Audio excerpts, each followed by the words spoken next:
Yang Yu, Ping Yuan Province, Huaxia. A young man and a girl were walking towards a secluded corner next to a trash can. A pair of rats were huddling together, engaging in sweet, intimate moments. The girl, showing concern, asked, "What are you doing? Someone might see us." His wandering hand was still resting on her thigh, ready to move up, as he reassured her no one will come here. It's too hidden. However, contrary to what he thought, a loud explosion suddenly shook them, breaking the moment. The young man turned quickly towards the sound, worry filling his voice as he asked, "What was that?" His eyes widened so much it seemed they might pop out. A monstrous creature emerged from a deep hole, letting out terrifying screams. The young man, terrified, screamed in panic, much like a girl terrified of snakes. A spark of electricity shot towards him, hitting him squarely. His face twisted in pain, and saliva began dripping everywhere. He screamed out for his father. Moments later, he collapsed to the ground, his body limp and his backside facing the sky. The girl, still trembling in fear, didn't scream like he did.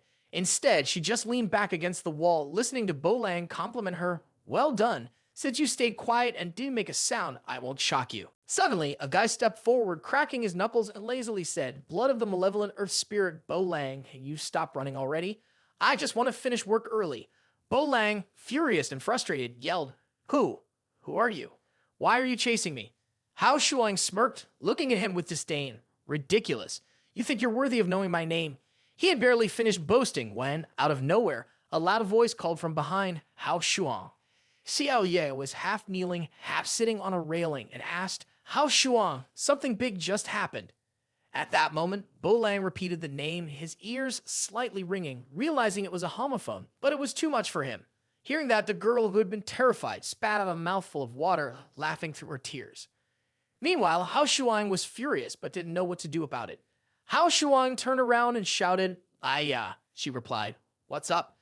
Then, suddenly, he opened his mouth wide and screamed, "How many times do I have to say it? Don't call my name when I'm trying to look cool. It's such an insult." As soon as he was distracted, Bo Lang lunged at him, thinking to himself, "Just hearing that name, I can tell he's weak. You should just die already." Hao Shuang's eyes suddenly brightened. He threw the man to the ground with a force that matched his intense thoughts and work style. Even though his ideals didn't exactly connect, when it came to something like peeing, you had to aim precisely, and when it came to attacking, you had to be silent. Bo Lang's body slammed onto the ground, foam pouring from his mouth like he had overdosed. Xiao Ye jumped down from the wall, landing smoothly, and heard him say, "I'll leave the cleanup to you. I'm going back to sleep." She quickly replied, "Got it." Then suddenly he remembered something and asked, "Wait, why were you in such a hurry to find me?" She answered, "Ah, I almost forgot to tell you." Her next words made Hao Shuang worry. North Star showed up at Bailong Lake. He quickly sped off, cutting through the smoke like a god, and said, "Why didn't you tell me sooner?" Xiao Ye had no more words to say, but she managed to warn him. "Unknown abilities, fighting capabilities unclear, be careful." Hao Shuang raced off at lightning speed, thinking to himself, "Finally, they've shown up. The North Star I've been waiting for. I can't let them get there first, or that grumpy old man will start plotting against me again."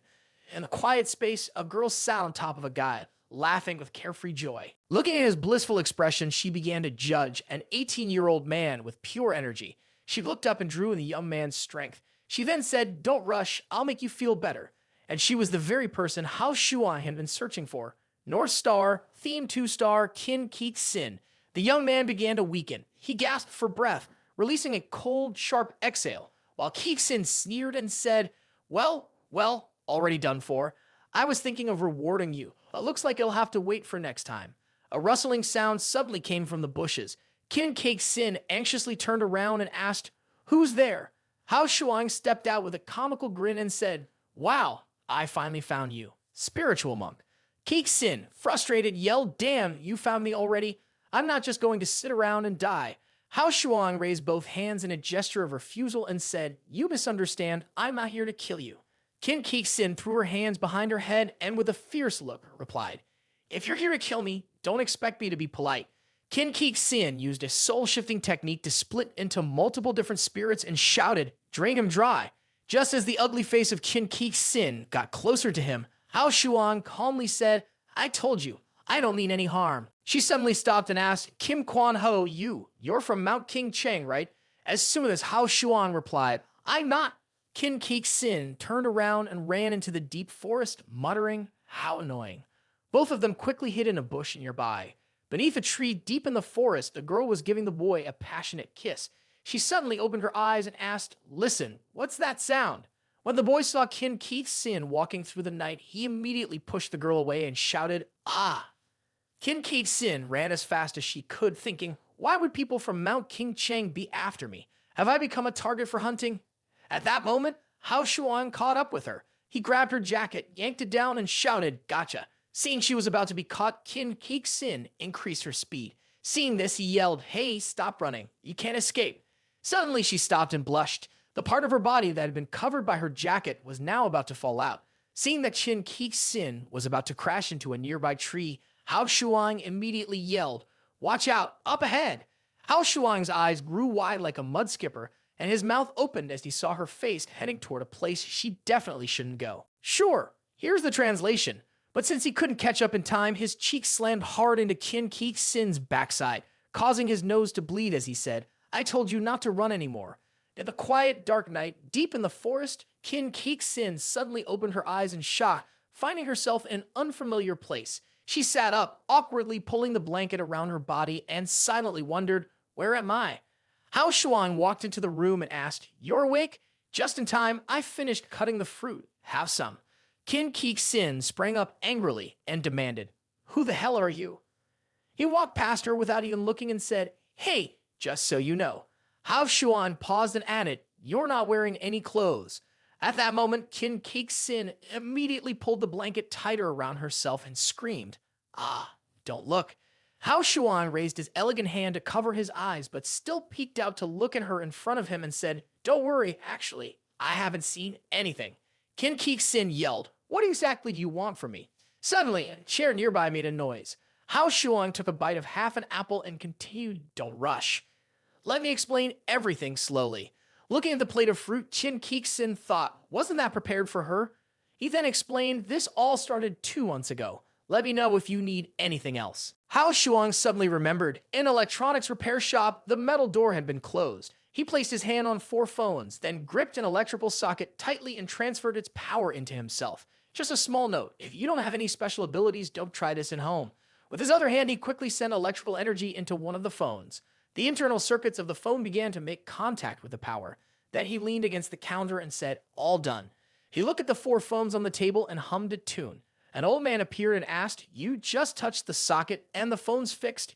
You're impressive." Inside the shop, a loud scream rang out, followed by the sound of something breaking. The old man held his head and asked, "Kid, why do you have a frying pan on the counter?" Hao Shuang hesitated and asked, "How did you get in here?" The man grinned like he was the spokesperson for toothpaste and replied, "What's so hard about it? I'm the heavenly master of the current time." Even though there was a bump on his head like he'd been stung by a bee, he still stood tall and asked, "Do you want to be my disciple?" This completely caught Hao Shuang off guard to the point where he almost lost his mind. The man who had just suggested Hao Shuang kneel and accept him as his master was reading something on his phone and said, "Your ancestors came from Lai Zhe and they were servants of the evil lightning god.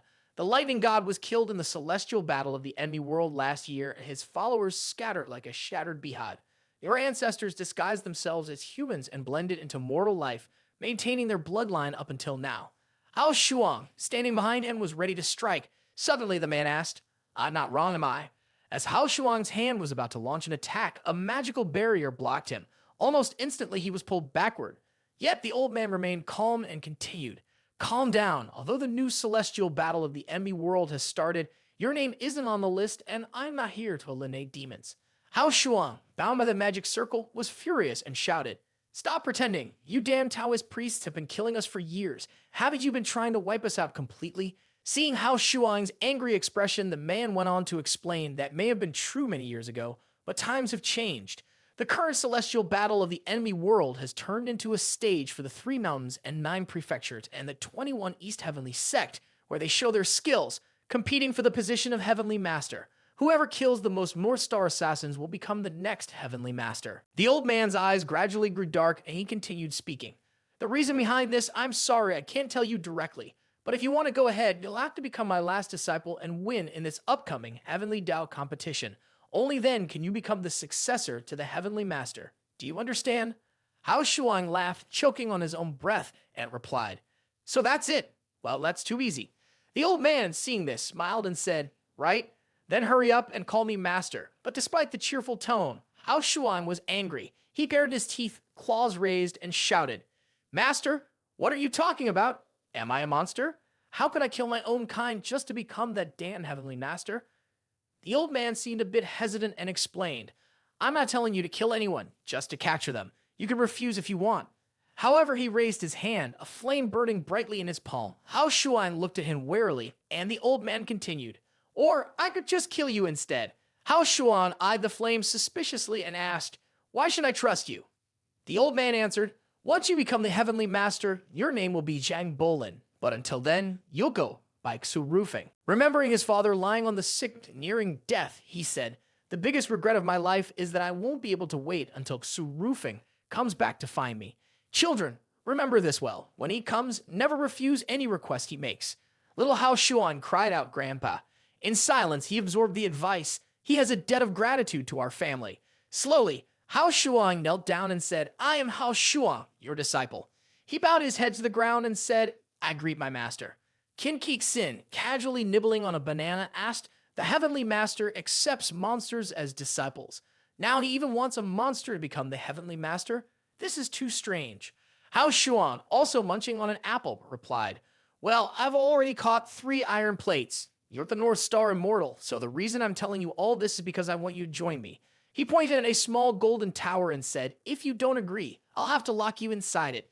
Those 3 crazy people are in there, just enough for a round of mahjong." Hearing this, Qin Keek Sin became scared and thought, "Stay calm, I need to take this chance while he hasn't sealed me yet and find a way to escape. But my attacks are useless, which means he's definitely the Heavenly Master and has given him the golden armor for protection." Suddenly, an idea popped into Qin Keek Sin's head. She thought, "That's right, Kim Kwang might not be able to escape from the realm of desire. Isn't that my specialty?" Qin Keek Sin stood up and walked over to Hao Shuang, saying, "I'm willing to join the plan, but you have to agree to one condition of mine first." He was chewing something as he spoke. "What condition?"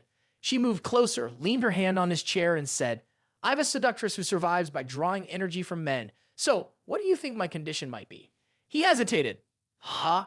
Could it be?" Qin Keek Sin pressed her body close to Hao Shuang, speaking in a seductive tone. "If you want my full devotion, you'll have to conquer me. What do you think? You're not scared, are you?" He pushed her away in fear, refusing. "If that's what you're asking, then I guess I'll just have to compromise." Qin Keek Sin smiled happily to herself, thinking, "Perfect. He's fallen into the trap. Once his golden light fades, I can easily turn the situation around." Hao Shuang extended his hand, surrounded by electric energy, and replied arrogantly, "I have the golden light protection, so I can't touch the realm of desire, but we can try something else." Right after that, his finger pointed toward Qin Keek Sin, and he said something like this. She thought to herself, "Am I dreaming? Is there really such a treasure in this world?" Immediately after, Qin Keek Sin blushed and screamed as if she were high. "How? Yes, I will definitely follow you." Outside a building, 2 shadowy figures were standing, watching the lit-up floors, waiting quietly. One of them said, "Yes, it's in this building." The other figure, whose gender was hard to tell, walked alongside, looking short like a mushroom. They responded, "I heard it too. That rotten breath only belongs to a perverted demon. I'm afraid another man has died tragically at her hands." Inside the room, Qin Keek Sin kept blushing and moaning nonstop. She walked to the bathroom, her voice hesitant. "I can't take it anymore. I need to take a shower to calm down." But Hao Shuan remained calm, one hand pointing toward the sky, the other holding a piece of melon and chewing as he asked, "Isn't it good? I can still perform the twin dragons setting out to sea." But then Qin Keek Sin's shrill scream echoed. Enough, enough. Suddenly, a knock came at the door. Meanwhile, Hao Shuang was still lost in his thoughts, thinking, "I can't even last 10 minutes, and yet they call me a female demon who specializes in seducing men." Suddenly, Xiao Ye, who was next to him, jumped up and said, "Hao Shuang, something's happened." Hao Shuang quickly asked, "What's happened now?"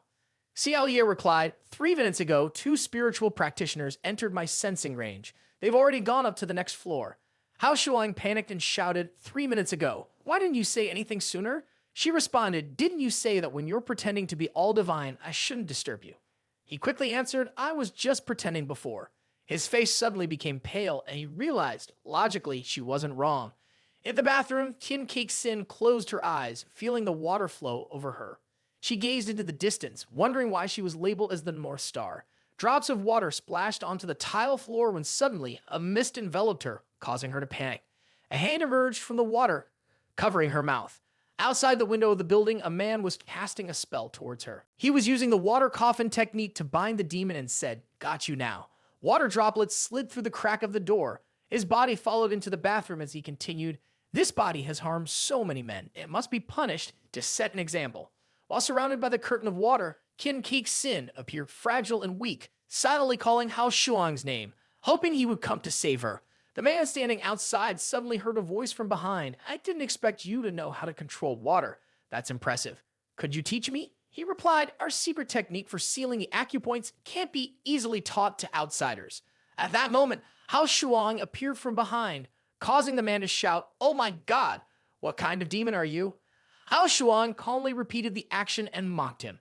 A man with blonde hair stepped forward, water still dripping from his body, and said, "Got him."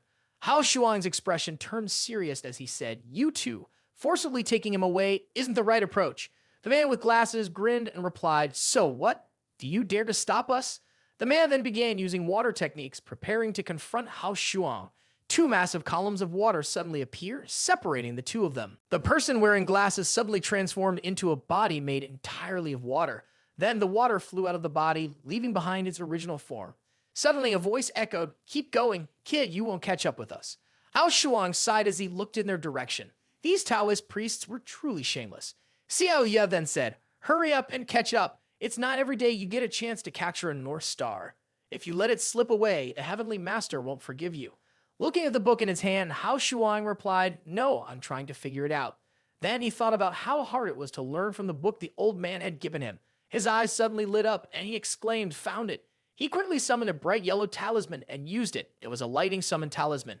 From where he stood, sparks of electricity spread out. The two men suddenly said, "We thought you were just a mortal, but turns out you're one of us. Why bother?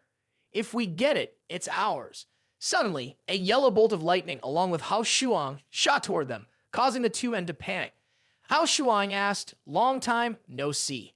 The two blonde men, shocked, asked, "Your divine thunder magic.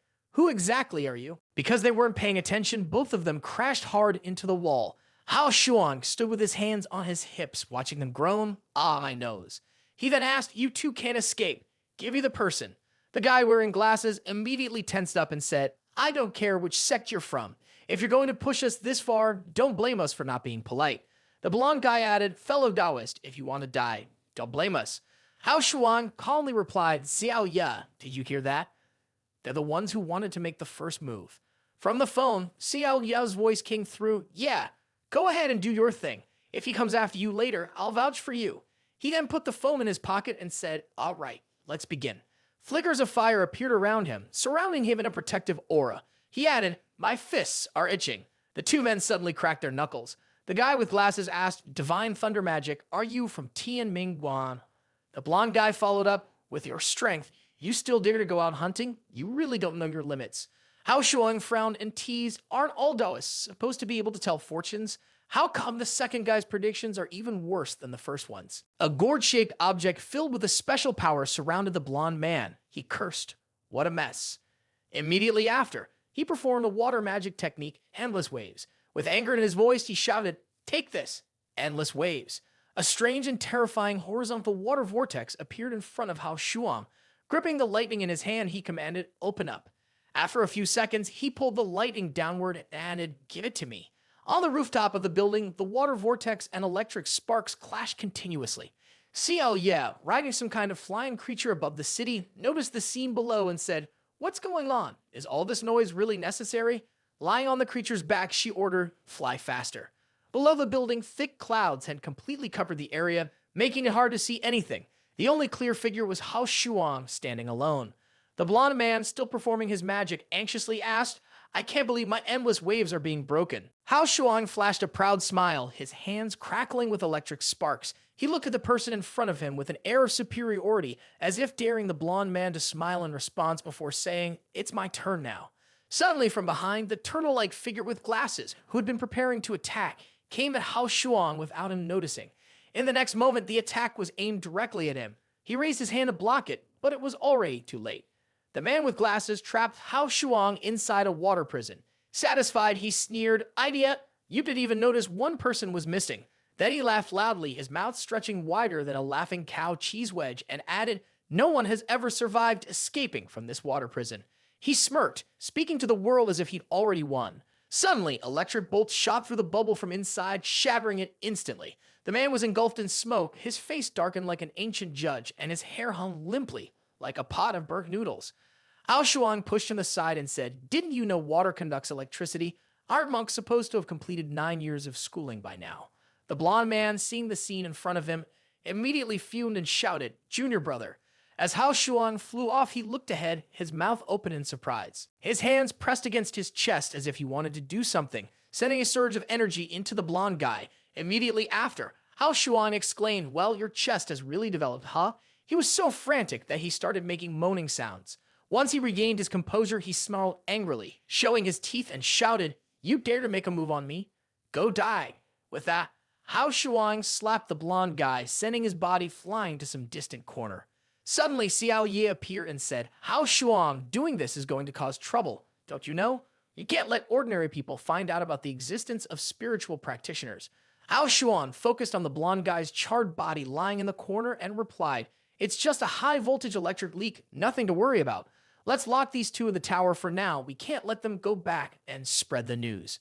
A golden-like pouch appeared in his hand, and he shouted, Doraemon Slog. Found it. Xiao Ye held a mini golden tower in her hand and said, take it. Then she added, the disciples of Bai Yu Dong have started openly looting. This is definitely not a good sign. It seems like this time the heavenly forces are going to clash. It's very likely to turn into a bloody battle between the sects. Hao Shuang flipped the bag upside down and happily responded, then even better, the more strong people die, the happier I am. Suddenly, a large amount of water spilled out of the bag, flooding everywhere, impossible to stop. Throw that mindless bag away, Hao Shuang said, then asked, are you all right? Qin Kixin turned her back to him and said, could you wait until we got back before letting you out? I'm not wearing any clothes. Hao Shuang, embarrassed, asked, do you have? Understanding what he meant, Xiao Ye answered, my clothes are in the tower, but she probably won't fit into them. He was thrilled, as if he found treasure, and said, that's fine, just take them out. After putting on Xiao Ye's clothes, which were far from elegant, Qin Kixin blushed and said, this outfit is a bit revealing, but thank you. By the way, are you also a demon that he captured? Hao Shuang explained, she's not a demon. She's the guardian spirit of the 8-treasure Linglong Tower. My master sent her to help me. Xiao Ye added, and to keep an eye on you. Hearing that, Qin Kixin replied, so, can we go back now? I want to change into my own clothes. Then she thought this outfit could rip any moment. Suddenly, an explosion erupted in the distance, catching the attention of the two of them. A sharp, mysterious claw, its origin unknown, appeared out of nowhere. Then, a 9-tailed fox emerged from the smoke and flames. Someone panicked and shouted, a demon. Xiao Ye, standing beside him, asked curiously, why is a fox demon causing a scene on the streets like this without any hesitation? Hao Shuang, his face glued to his phone, replied, let me check the latest list of celestial and earth-aligned dangers. As he stared at the swirling yin-yang symbol on his phone screen, he muttered, oh, it's still not updated. Xiao Ye, visibly worried, pointed toward the distance as if the sky were about to fall. We need to stop it fast. If this keeps up, the whole city will descend into chaos. But Hao Shuang remained calm. Makes sense, but it's not my problem. He turned and started walking away, humming a tune, then talking about unrelated things. I think some fruit at the supermarket is on sale. I'm going to grab a few bananas. Xiao Ye, like a hungry tiger, lunged at him and shouted, so you only care when it's a celestial or earth-aligned threat? You think I won't call the Heavenly Master? Hao Shuang screamed dramatically. What do you want me to do? If I rush in like that, I'll just expose myself. Xiao Ye suddenly fell into a dark silence. After a moment, she said, I'll check. It seems like the 5th generation Heavenly Master has a magical item that could help. Right after that, she pulled out a special item and raised it up to show off like a true mystical Doraemon. It was a sealing brush used to draw a barrier that could block the view between the inside and the outside. After that, he could do whatever he wanted with the fox demon inside the barrier. Hao Shuang twirled the brush in his hand and asked, is this okay? Xiao Ye reassured him, don't worry, it's only for one use, it won't drain you completely. Qin Kixin, standing off to the side as if she didn't belong, suddenly asked, wait a minute, isn't this tower supposed to be for trapping demons? How can you still pull out a relic from a past Heavenly Master?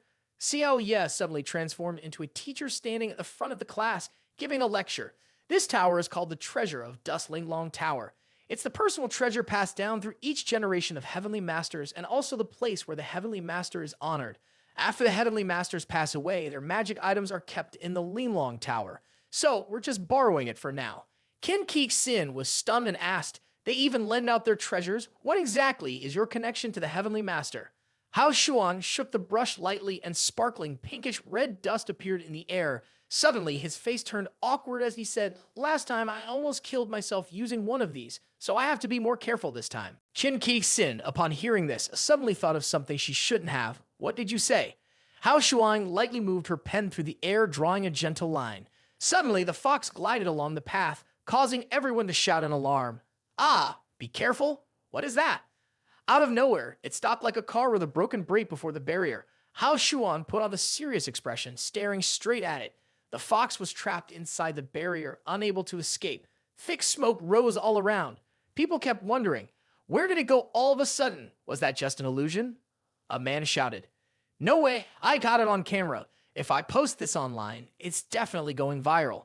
Suddenly, a group of people wearing sunglasses appeared. The fox, now darkened, kept screeching behind the barrier. Its eyes were burning red with fury as it heard Hao Shuang say, stop wasting your energy. You're not getting out of there. Hao Shuang, Xiao Ye, and Qin Keek Sin landed on the ground like superheroes transforming before the fox.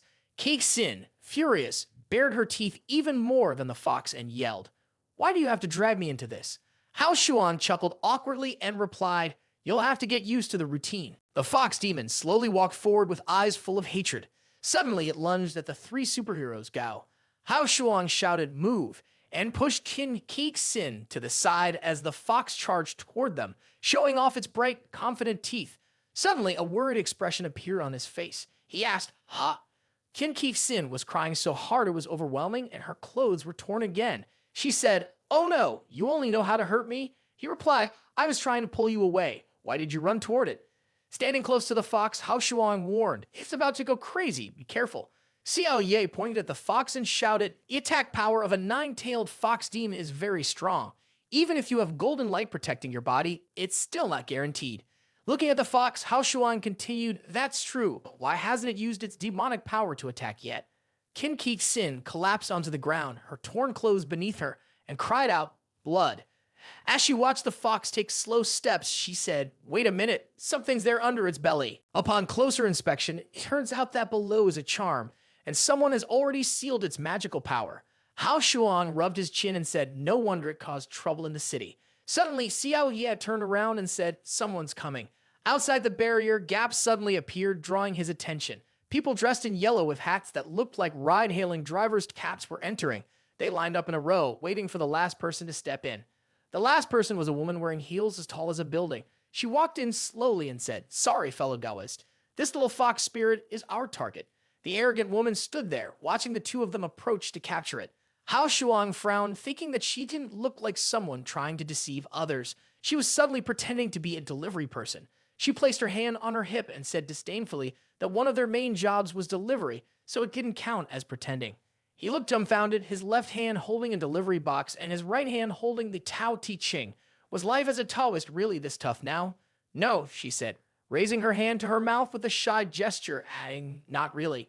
We don't even have enough food to eat. If you have time, I support you though. The older brother scratched his head and chuckled awkwardly. There was no way this younger sister had some side hustle or anything. The delivery people had managed to pin down the little fox spirit, surrounding it, but unexpectedly, it clumsily threw them off balance and caused them to fall in all directions. This is bad, he thought, panic creeping into his voice as he looked toward it. Why is it still charging toward me?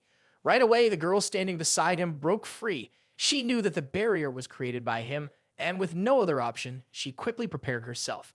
He, too, got into position, gathering electricity in his palm to form an electric sphere. There was no other choice. He'd have to knock it out with electricity first and figure things out later. Before he could even collect his thoughts, a swift kick landed directly on the fox spirit's face, causing its mouth to twist sideways. The force of the kick sent it flying, slamming into the wall. The pink-haired girl stood right in front of him. He lost his balance and dropped to his knees at her feet. She gently asked, sorry about that. I didn't mean to scare you. He looked up at her, stammering, it's fine. The delivery person sitting beside them placed a rice cooker down with a loud thud, then shouted, At the same time, a beam of light shot from the rice cooker, trapping the fox spirit inside. Without missing a beat, the man quickly closed the lid. Hao Shuang said seriously, this fox demon isn't a threat, so why should we capture it? Is it to eliminate evil and restore order? She chuckled softly. Of course not. How could I possibly harm such a cute little thing? Many of our clients enjoy collecting creatures like this. He looked confused and turned to ask, what do you mean collecting? He paused for a moment, then smiled mischievously. Well, why don't you come see for yourself? With that, she handed him a ticket. The things he thought about and the things he couldn't even imagine were all there. He took the ticket, which had her portrait and phone number on it. Before he could react, she suddenly snatched it back, startling him. She shouted, sorry, I grabbed the wrong one. Her face turned bright red and she forced a smile. This is our company's business card. The back has our address and phone number. Feeling embarrassed, he scratched his head. I think I'm misunderstood about the company. He then waved his hand and said, well, I guess we'll be on our way then. To those around them who had witnessed the scene, she explained, just leave it to us to take care of everything. After saying that, the three of them immediately jumped into the air and disappeared. A delivery guy walked up. Miss, there were a total 89 witnesses. Their memories have been completely erased. Here's the clip from the phone and it's been deleted too. She kept her eyes fixed on the spot where they had just left. Take 2 people with you and follow them. That female demon has been taken back to the headquarters to be the main attraction at the hotel. Sitting on the dragon's back, holding Keek Sin, she shouted, don't tear my clothes.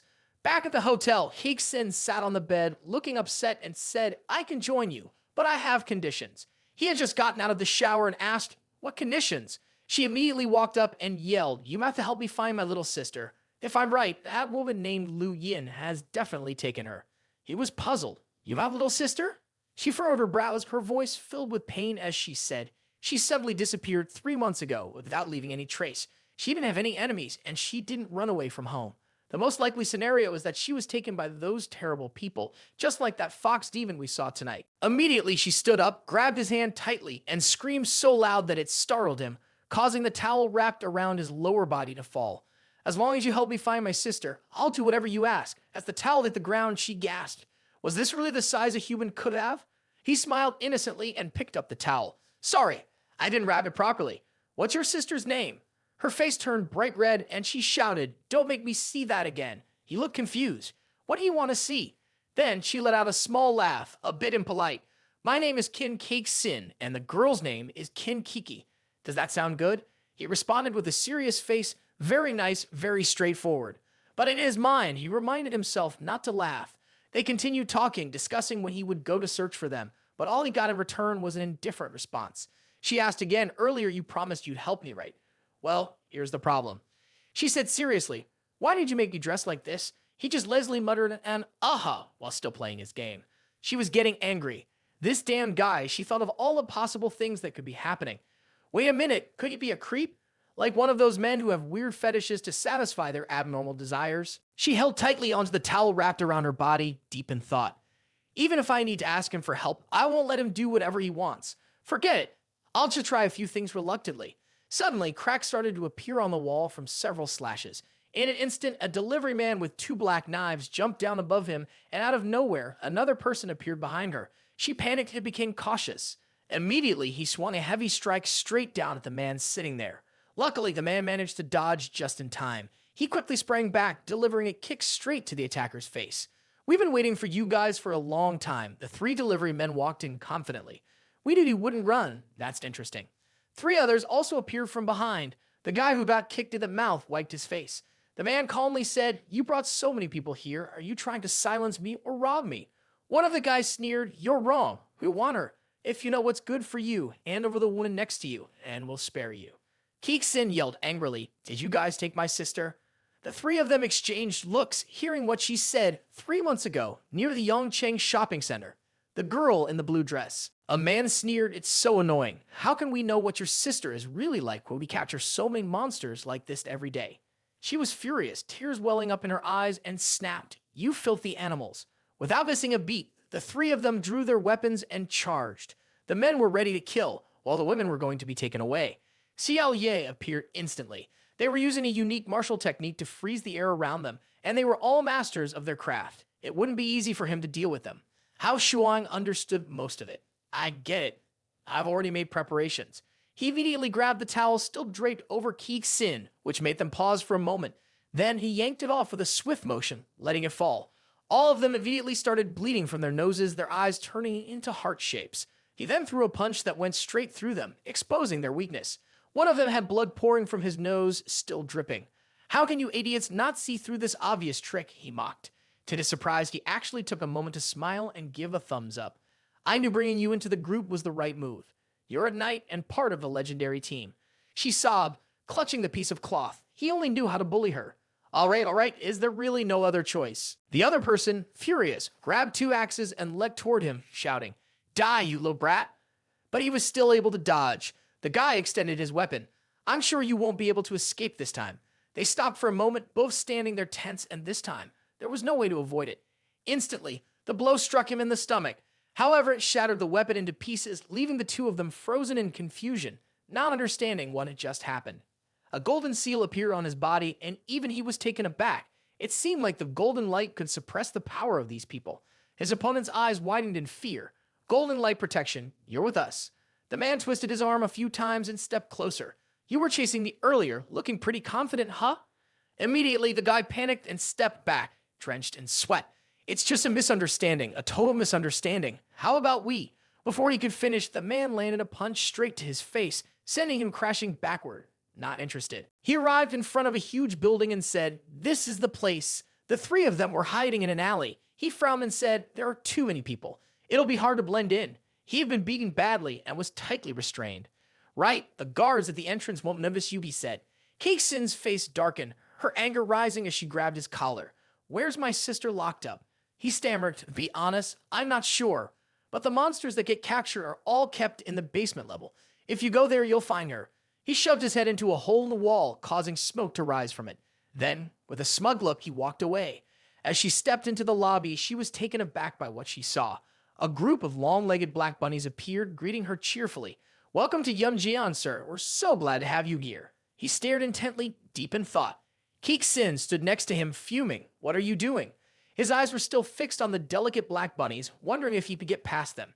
Immediately, she yanked on his ear in frustration, pulling him away. He didn't care, focused on getting the job done, but he still couldn't resist sneaking a glance at the rest of the scene. He stepped into the nightclub. The black bunny girl was dancing on stage to the beat of the music. He sat at a table below, excitedly cheering along and raising his hands even higher. Only Keiksin remained anxious, looking around nervously. She muttered, "When will we get to the second basement?" He laughed happily and said, "With so many regular people here, there's definitely security. If we want to get to the second basement, it won't be easy. Just be patient, we'll get our chance." Keiksin noticed Lu Yin and 2 bodyguards approaching, her face filled with panic. "Uh-oh, the woman is coming."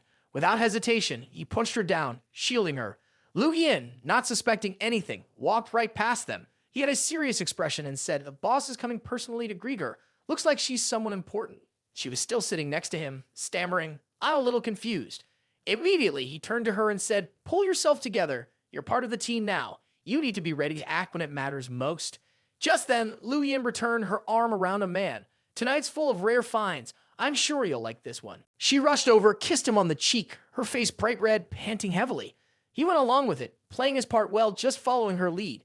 His face looked clueless like a fool, scanning around as if searching for something before stepping into an empty room. "Wait, something's off. Where's everyone? I clearly saw them come in here." Then he started feeling around the face of a statue hanging in the center of the room. There were no guards outside, so it seemed like there was a secret passage. This could get tricky. She nervously lingered behind him. What should we do now? Do we need to grab someone and ask? He kept searching the walls. "No need to rush. I'll figure it out in a minute." She was restless, leaning against the creepy statue's face. Why was it so close? Should we have followed more closely to get in? Suddenly, the tongue of the creepy statue seemed to move, and its eyes shifted toward her backside, making her jump back and take a defensive stance. The demon's tongue flicked out as it crudely spoke. "Such a sweet little girl, so close to my mouth. I just can't hold back anymore." She was terrified, hiding behind her brother. He had a look of triumph on his face.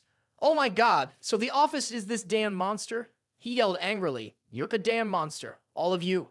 We're all monsters here. I'm the ancient stone guardian, you know." His face darkened. "You guys want to get to the basement, huh? Too bad. The only way through is past me, and as the gatekeeper, I'll definitely." "No, won't. Before he could finish, the brother used both hands and feet to force his mouth open. Go ahead, you go first. At a loss for words, the creature growled, shut your mouth. Take your hand away.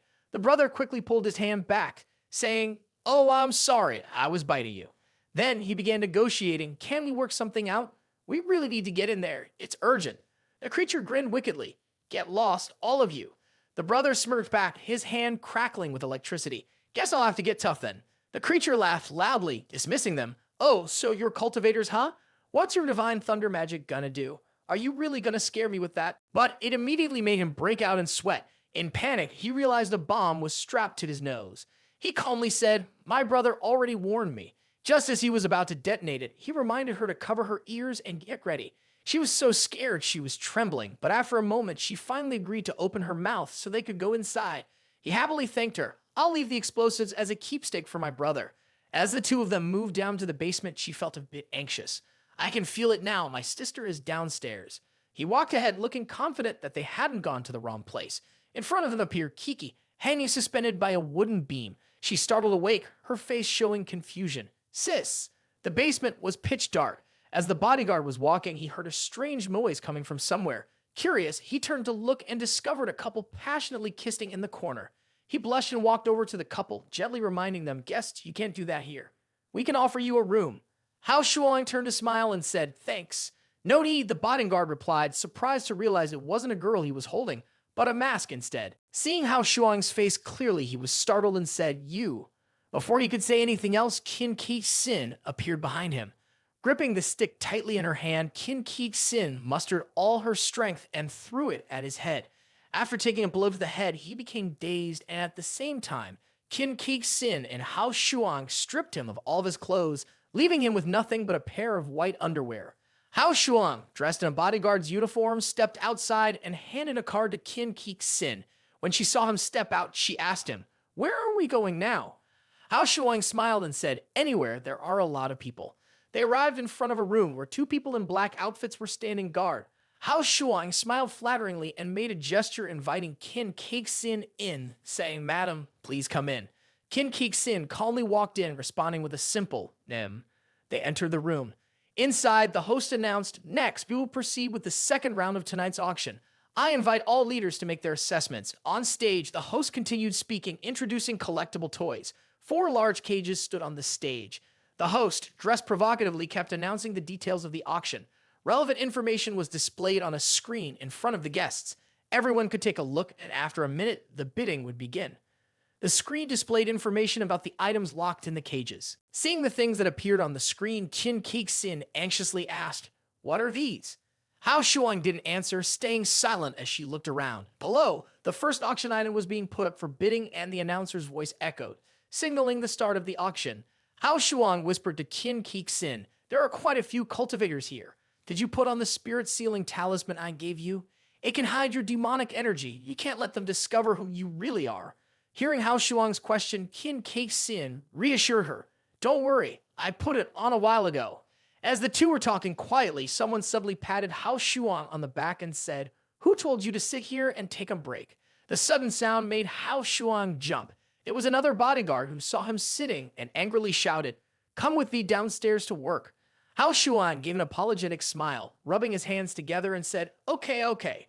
When Qin Ki Sin heard that Hao Shuang had to leave, she panicked, huh? Hao Shuang followed the man, a chubby guy dressed in black. He asked, hey, I'm new here. What are we going downstairs for? The man leading the way answered, there's a water leak downstairs. We need to find the source quickly, fix it, and bring the auction items upstairs. We can't delay the auction. Down below, there was another man dressed in black, shouting and pointing, hurry up. All the auction items need to be moved to the basement storage, and nothing should be left behind. Below, the water is flooding, along with animals locked in cages. The overweight man grabbed the tie of the man in black, angrily asking, why haven't you shoved off the water valve yet? The man in black replied in fear, the maintenance team has already gone to the water room. I don't know what's going on with them. Upon hearing this, the man ran off, calling out to Hao Shuang, new guy, follow me. Hao Shuang obediently followed him, and he yelled, has your maintenance team all died or something?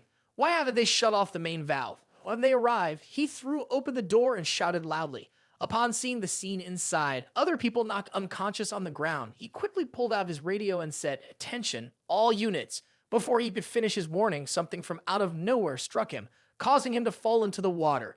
Meanwhile, Hao Shuang was also attacked. He quickly dodged the strike and explained, "Don't panic, I'm here to help." Seeing multiple attacks coming from all directions, he helplessly muttered, "Ugh, this is such a headache." Despite being attacked from all sides, Hao Shuang managed to dodge each blow swiftly. In the room right now, there was a fierce struggle between Hao Shuang and some unknown lights. Hao Shuang landed a punch that sent one person crashing into the wall. He shouted, "Hold on for a second." Hao Shuang was gripping the neck of someone who seemed to be a fox demon, with white hair and matching white ears. This fox demon appeared to be female. Hao Shuang didn't understand what Thuom Ho Tik Myok had said. "Listen, I'm not with them. You want to escape, right? I can help you." The fox demon, struggling in pain from Hao Shuang's grip on her neck, angrily retorted, "I don't trust you. If it weren't for you, I wouldn't have been caught yesterday." Hearing this, Hao Shuang quickly realized she was the same fox demon. In a fit of rage, she bit down on his hand. The sharp pain made Hao Shuang loosen his grip, and she took the chance to run. Behind her, Hao Shuang grabbed his bitten hand and called out, "Wait!" The fox demon dashed out of the room, slamming the door shut behind her. Outside, the auction host, still looking beautiful, continued her work. 3 million, first time, 3 million, second time. In the audience, two twin brothers were sitting side by side, both looking at their phones. One of them asked the other, "Has the latest list of celestial rankings come out?" The other gave a brief hum to confirm. A different customer wearing wireless headphones, holding a phone and watching a tablet, saw the image of the demon fox and said, "The intel is correct. She's here, ready to strike.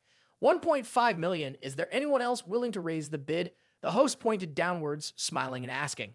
Below, someone dressed in red raised both hands. The host saw this and announced, "Yes, this gentleman has raised the bid." Then he clapped his hands and a red beam of light appeared. The light affected those around him. After the explosion, the host and the other ordinary guests were killed, falling to the ground. He stood up, arrogantly saying, "Wow, things sure are lively here today." Looking at those who weren't affected by his attack, many of the fellow Daoists seemed to have come for the heavenly prison star. Lin Qinyu, holding a fan, smiled and said, "The demon beast is below. Let's see who acts faster." After Lin Qinyu ordered go, the auction room was empty, leaving only the bodies of those who had been attacked earlier. At this point, Qin Ki Xin was trapped under a corpse. She trembled as she tried to crawl out, the body being too heavy for her. Despite the pain she was feeling from the attack, she desperately wanted to inform Hao Shuang as quickly as possible. On this side, Hao Shuang was doing his best to pull the door that the fox demon had just shut. He used all his strength to try and open it, but it still wouldn't budge. Hao Shuang panted, looked at his hands, and grumbled, "This door is really tough." While swimming across the lake, he muttered to himself, "I should have brought Xiao Ye here. He could have just picked any weapon from the Linglong Tower and easily opened it." Then, a spark of electricity shot from his arm. He thought to himself that he needed to control the power, or his bones might not be able to handle it. He used his other hand, bringing his thumb and middle finger together, and pressed on 2 points in his arm where the electricity was coming out. After doing this, his arm turned purple, looking like a version of his arm with muscles as hard as stone. Proudly, he looked at the door and pressed his transformed arm against it. A second later, both the wall and the door were shattered by the strength of his magic, opening up a wide passage for him. He walked through the wall, holding his arm and saying, "Still need to practice more." As he walked, he seemed to notice something. It turned out that Qin Kiki was tied up and hanging ahead. When she saw someone approaching, she cautiously asked, "Who are you?" Seeing Qin Kiki, Hao Shuang lost his composure and pointed at her, asking, "Are you Qin Kiki?" When Qin Kiki saw that the newcomer knew her name, she curiously asked, "How do you know?" Hao Shuang didn't answer her question. Instead, he moved closer behind her, his hand brushing against her as he prepared to do something inappropriate. As he acted, he let out a suspicious laugh and said, "Perfect, I've been looking for you." When Qin Kiki noticed Hao Shuang behind her, she blushed and angrily warned, "I'm telling you, don't lay a hand on me." Hao Shuang didn't respond. He just kept going. He tried to untie Qin Kiki, but it was a bit tricky because his arm, which had been enhanced earlier, still hurt. He groaned, "My right arm still isn't fully functional." Meanwhile, Qin Kiki was so embarrassed she was practically shaking. Furious, she used her foot to press against Hao Shuang's neck, angrily shouting, "I won't give in." With her foot around his neck, Hao Shuang's face turned red from lack of air. In his mind, he cursed. This girl has such a short temper. Suddenly, he managed to untie her, and without a moment's hesitation, Hao Shuang threw Qin Kiki over his shoulder and started running. As he ran, he explained, "Let's get outside first, then we can talk." While carrying her, Hao Shuang still struggled to breathe properly because her body was pressing against his nose. He had to take a deep breath to get some air. Hao Shuang took a deep breath, and Qin Kiki felt like she had been struck by lightning. She exploded in her mind, thinking, what a freak, and he's actually inhaling like that. Her legs began to shake. After they had been running for a while, Hao Shuang started to lose his strength. He collapsed into the water, and Qin Kiki tumbled forward. Hao Shuang, breathing heavily, happily said, I've saved you. Qin Kiki, falling forward, cried out, oh my god. At that moment, Hao Shuang explained to Qin Kiki seriously, your sister sent me to rescue you. Her name is Qin Kiki Sin, and your name is Qin Kiki, right? Hearing Hao Shuang's explanation, she was surprised and said, my sister, she really did come to save me. Qin Kiki asked Hao Shuang, where is she now? Hao Shuang honestly replied, she's up ahead, you'll see her soon. Just then, a huge bald monster appeared behind Qin Kiki. In a dark, eerie voice, it said, are there still more monsters down here? Well, I might as well kill them too. It's all for good deeds after all. Qin Kiki turned around to look at it, her face filled with fear. She quickly spun around and asked, who is that? Before she could even see the monster, Hao Shuang had already grabbed her arm and pulled her to run. Actually, no, it was more like he was pulling her to fly. Behind them, the headless monster attacked, but fortunately, Hao Shuang quickly pulled Qin Kiki away, and they both managed to escape the strike. Hao Shuang said to Qin Kiki, be careful, this guy is not easy to deal with. After Hao Shuang grabbed her and let go, Qin Kiki, following the momentum, bumped into him. By instinct, she reached out and hugged him. The headless monster behind them was preparing a new move, a green ball slowly growing in his hand. He looked at them with a dangerous grin and said, just prolonging the inevitable. Why struggle so hard? He then threw the water ball towards them, saying, it's time for you to go. With his smug words, Hao Shuang still managed to pull Qin Kiki into his arms, dodging the monster's attack, but in a rather awkward jump. The ball landed right beneath his crotch. Hao Shuang looked at the water below his pants in panic and said, ah, that's such a sneaky angle. Seeing the danger of the water, Hao Shuang's mouth hung open as he thought, it's the same water-type attack, but this guy's level of skill is much higher than the others we've faced, and there are people below us, so I can't use divine thunder magic to retaliate. Hao Shuang held Qin Kiki in his arms, his face full of confusion as he looked at the destructive power of the water-based attack. The bald man, his body entirely surrounded by a green aura, laughed and complimented Hao Shuang. You're fast, but what would you do if I used even more of them? Hao Shuang, still holding Qin Kiki, dodged multiple attacks from every direction, cursing as he ran. This old man has no sense of honor for martial artists. He doesn't even give us a chance to get close. Running away is the best option. Qin Kiki, still in Hao Shuang's arms and terrified, shouted, at least I'd rather stay locked up than deal with this. Watching Hao Shuang dodge all his attacks, the bald man snorted coldly, guess I'm getting old. My aim's off now. Behind him appeared another person, dressed exactly like him. The new arrival clasped his hands together and said respectfully, Master, the fox demon has escaped to the first basement. People from other sects are chasing after her. Tang asks you to come quickly and handle the situation. The bald man responded simply, got it. Meanwhile, the fox demon, under attack, was breathing heavily. The attackers complimented her. That little thing sure can run. Before the fox demon, there was a crowd, and the people trying to capture her clearly didn't have good intentions. At this moment, someone spoke up first. Heavenly Prison Star was spotted by us first, Bai Yu Dong. We ask that all fellow Taoists step aside, or else you might get hit by an unintended punch. On the other side, someone responded with a sneer. How rare. You saw it, so it's yours. Well, in that case, would you also claim the poop you see on the road is yours just because you noticed it first and ate it? The subordinates on that side laughed along. The other side, now clearly angered, retorted. During the last heavenly purification, Bai Yu Dong lost 2 of our junior brothers. Today, you must capture this fox demon. Anyone who dares to try us, come forward and see what happens. As Qin Kiki Sin hid in the corner, watching the chaos unfold over the fox demon, she thought to herself, I didn't expect her to be the heavenly prison star. What should I do now? If she falls into their hands, she's as good as dead.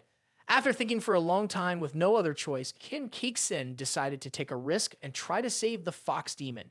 She opened her mouth, and from it came a swirl of pink smoke. Then shadows that looked like beautiful women emerged from the smoke. Seeing these figures, one person panicked and asked, what is that? The others warned each other, be careful. At that moment, the old man with the pointed beard also appeared. They all called him their master uncle. Then the bald man pointed at the shadows and said with contempt, this is just a trivial matter.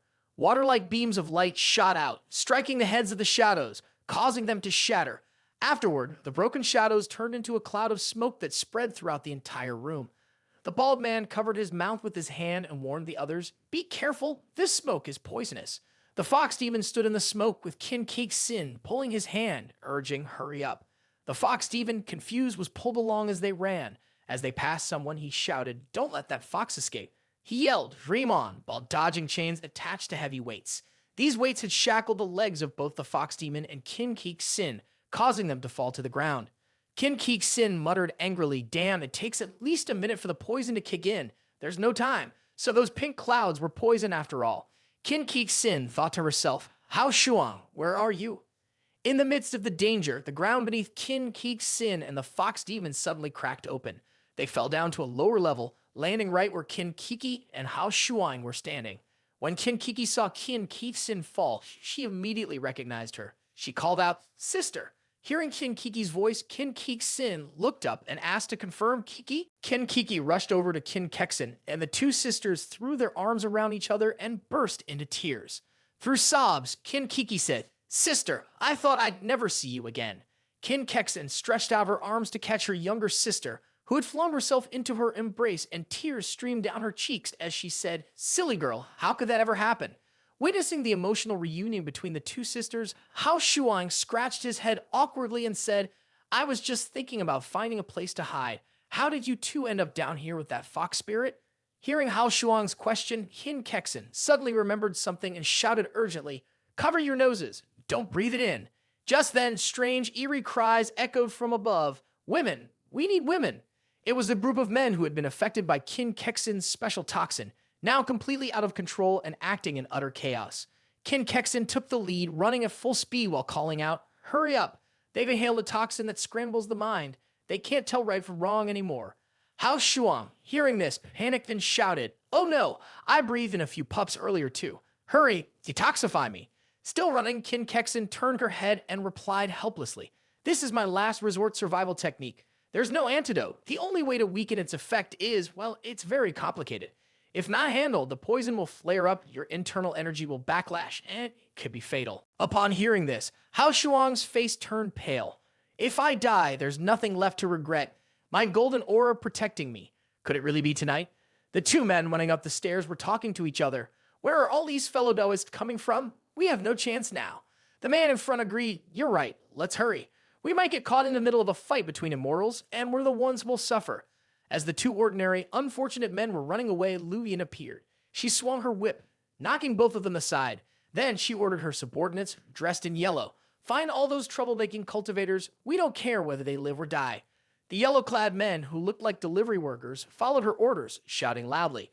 Meanwhile, Kin Keek Sin was carrying Hao Shuang, who had been poisoned with lustful venom, while Kin Kiki was carrying a fox demon on her back, both of them fleeing. Behind them, the people poisoned with the same venom were chasing them, shouting, "Wouldn't stop."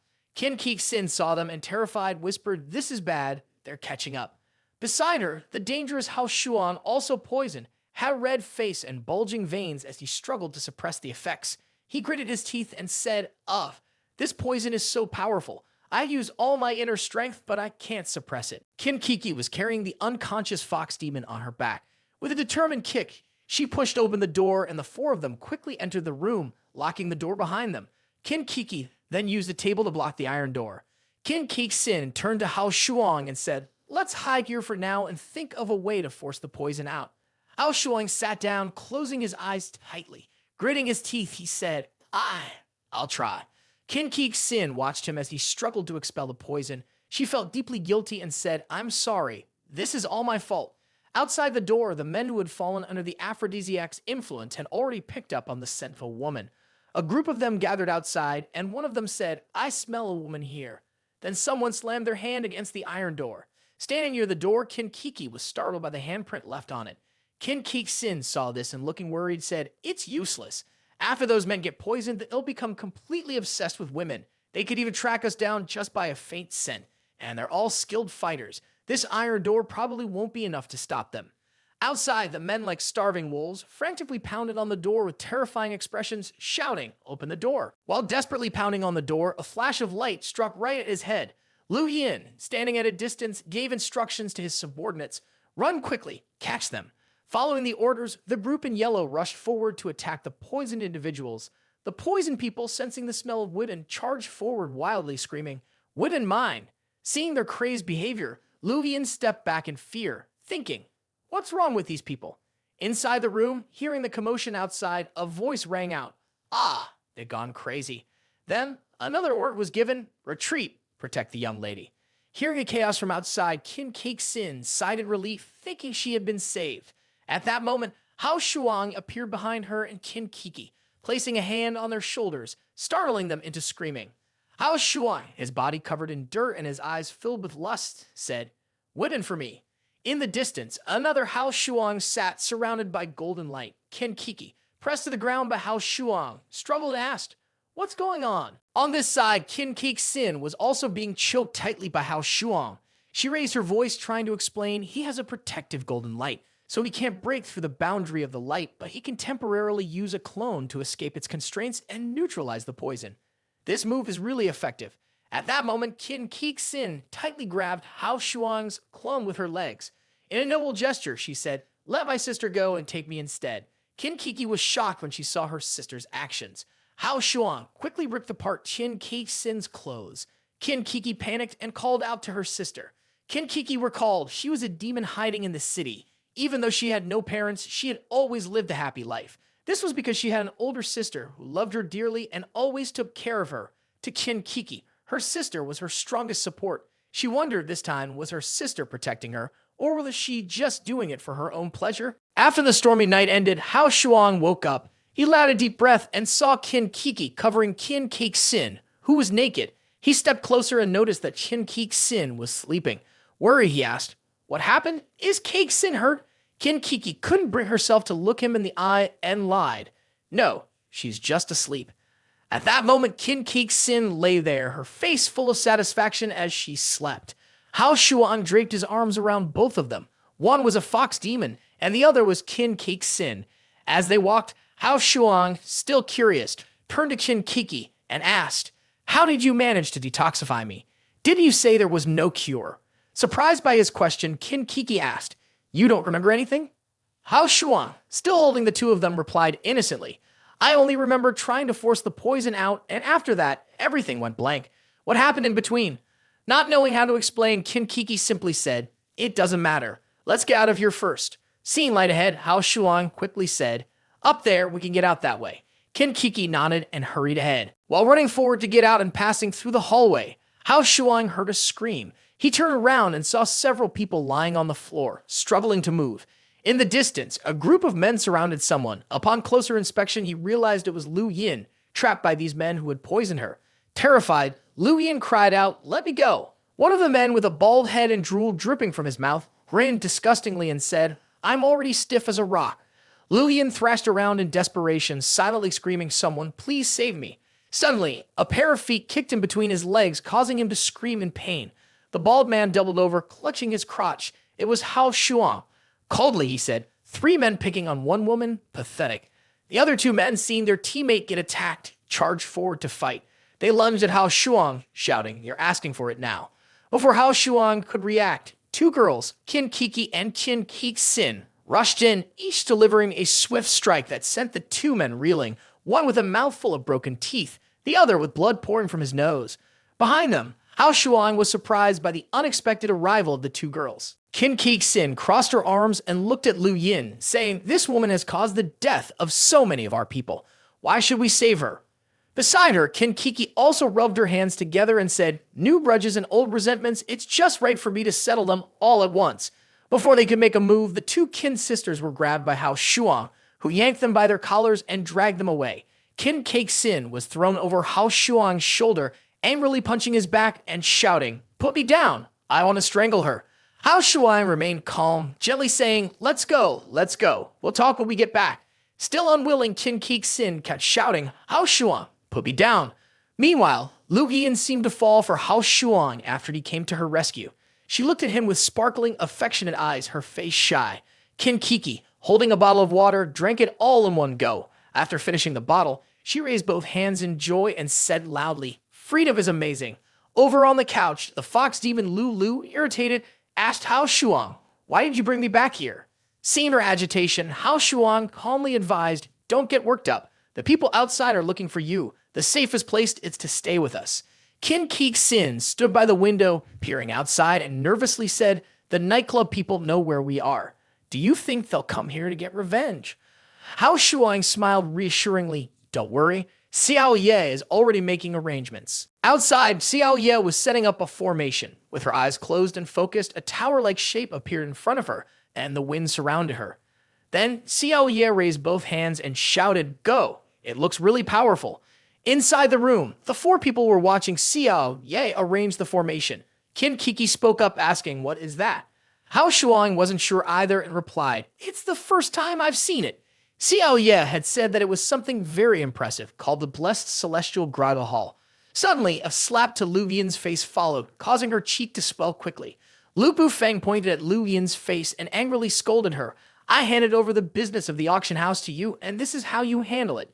You've injured so many customers like this. How am I supposed to do business in the future?" Lu Yin touched her swollen cheek and tried to explain to Lu Bufeng, "I already captured all the spiritual practitioners causing trouble. Once we know their identities, we'll contact their sects to pay for their release. We can definitely make up for the losses." Lu Bufeng, still skeptical, asked with a doubtful expression, "All of them?" "I've heard that 2 of them managed to escape, and they even took 2 items with them. One of those items was the Star of the Celestial Prison."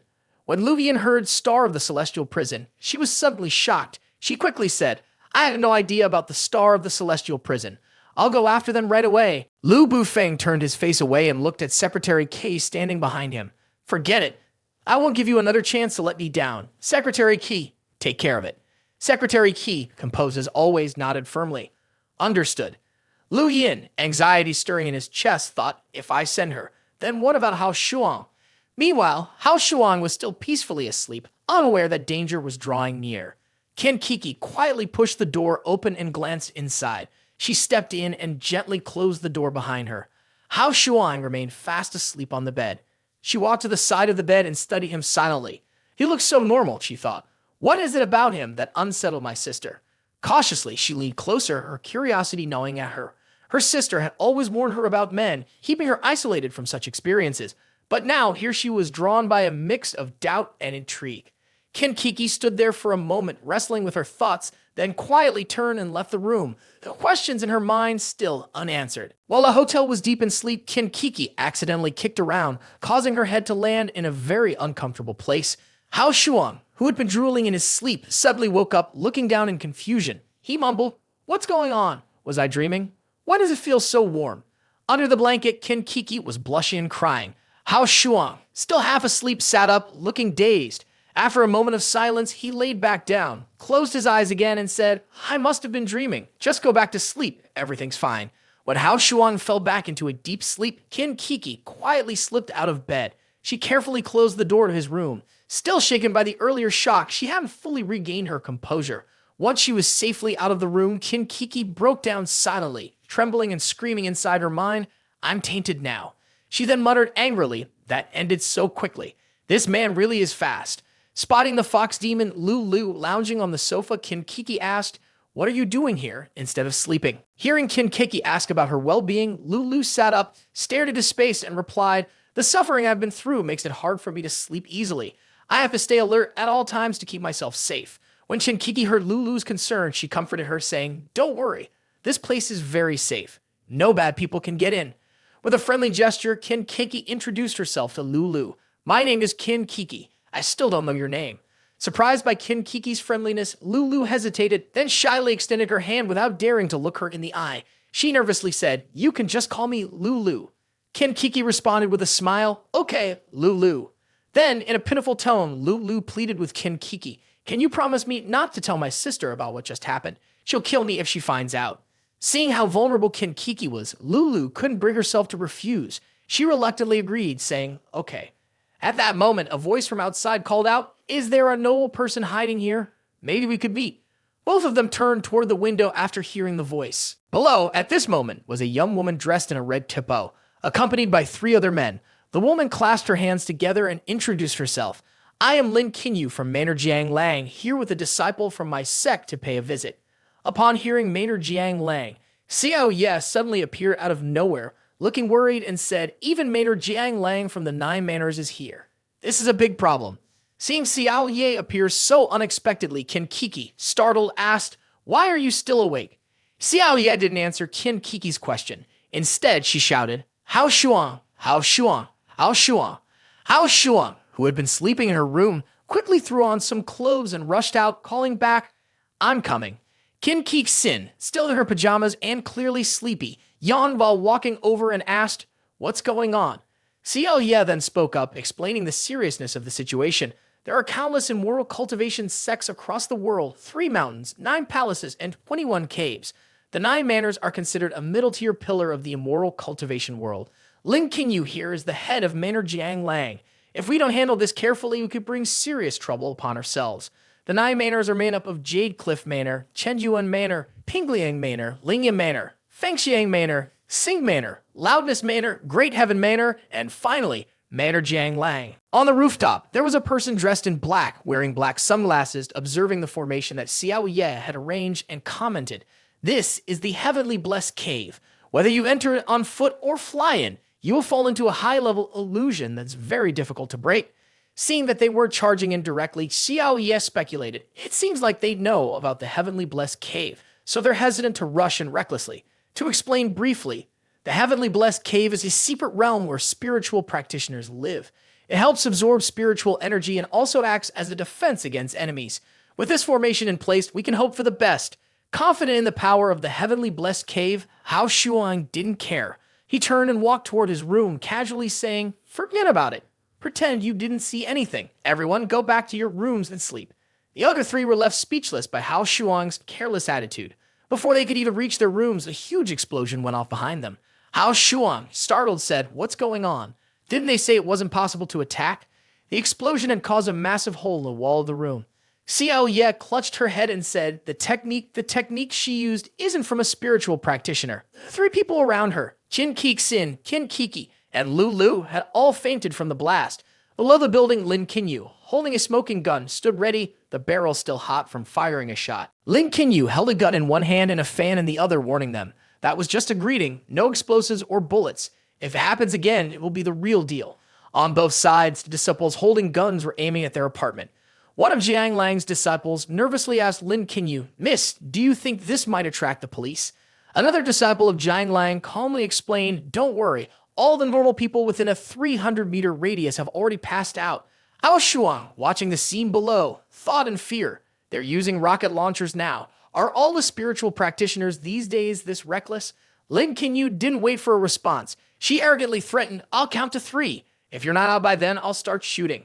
She began counting. When she reached 2, Hao Shuang jumped down and greeted Lin Qingyu with a bow. Smiling, he said, "Heroine, according to the rules of the martial world, I've already captured the star of the celestial prison. You can't take him anymore, can you?" Lin Qingyu disagreed with a dangerous smile, stepping closer to Hao Shuang and saying, "Brother, the rules of heaven's will are quite like that.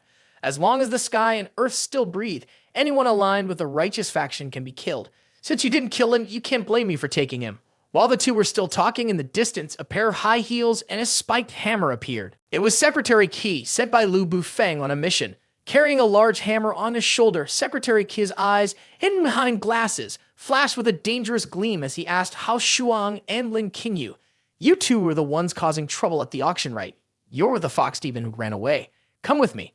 Hao Shuang, seeing Secretary Qi's arrival, gritted his teeth in fear and said, annoyed, "How many more people are going to show up? Are we even going to get a chance to sleep?" Lin Qingyu, also seeing Secretary Qi, guessed what was happening. She smiled wickedly and arrogantly said, "They dare to send someone to take revenge. Then let's deal with her first." Secretary Qi fearlessly declared, "Anyone who gets in the way dies." Seeing the tension between the 2, Hao Shuang grinned and proposed, "All right, both of you are experts. If you wreck my place, I bet neither of you would be able to report back to your respective masters, right? If you're both here to target me, why not move the fight somewhere else? Whoever wins will follow them." Lu, hearing Hao Shuang's suggestion, angrily shouted, "What nonsense is he talking about?" Qin Kik Sin signaled to Lu and whispered, "He definitely has his own plan." Meanwhile, Hao Shuang continued his proposal, "If you're both willing to compete, you can head to the Heavenly Blessed Cave. I'll find a good spot for the 2 of you." As he spoke, a glowing rectangular portal appeared beneath his feet. like a door opening to the ground. One of Jiang Lang's disciples spoke up to stop her. "Miss, we can't take this risk. The heavenly blessed cave is easy to enter but hard to leave," and Secretary Kai didn't hesitate to step inside. She even commented that it was interesting. Lin Qinyu snapped her fan shut and stepped into the heavenly blessed cave as well. Ignoring the disciples' advice, she ordered the three of them. "You three stay here and keep watch upstairs. If I don't come out in 30 minutes, attack." The three disciples shouted in unison, "Yes." Inside the heavenly blessed cave, the scenery was beautiful and serene.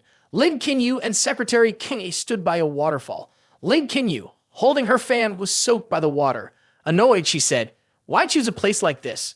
Secretary Kai didn't respond, and she, too, was wet. Calmly, she took off her coat. Nearby, Hao Shuang sat, clapping his hands and happily saying, "Oh, come on, the environment doesn't matter. You two can start now." In her heart, she thought with malice, "Go ahead, fight with all you've got."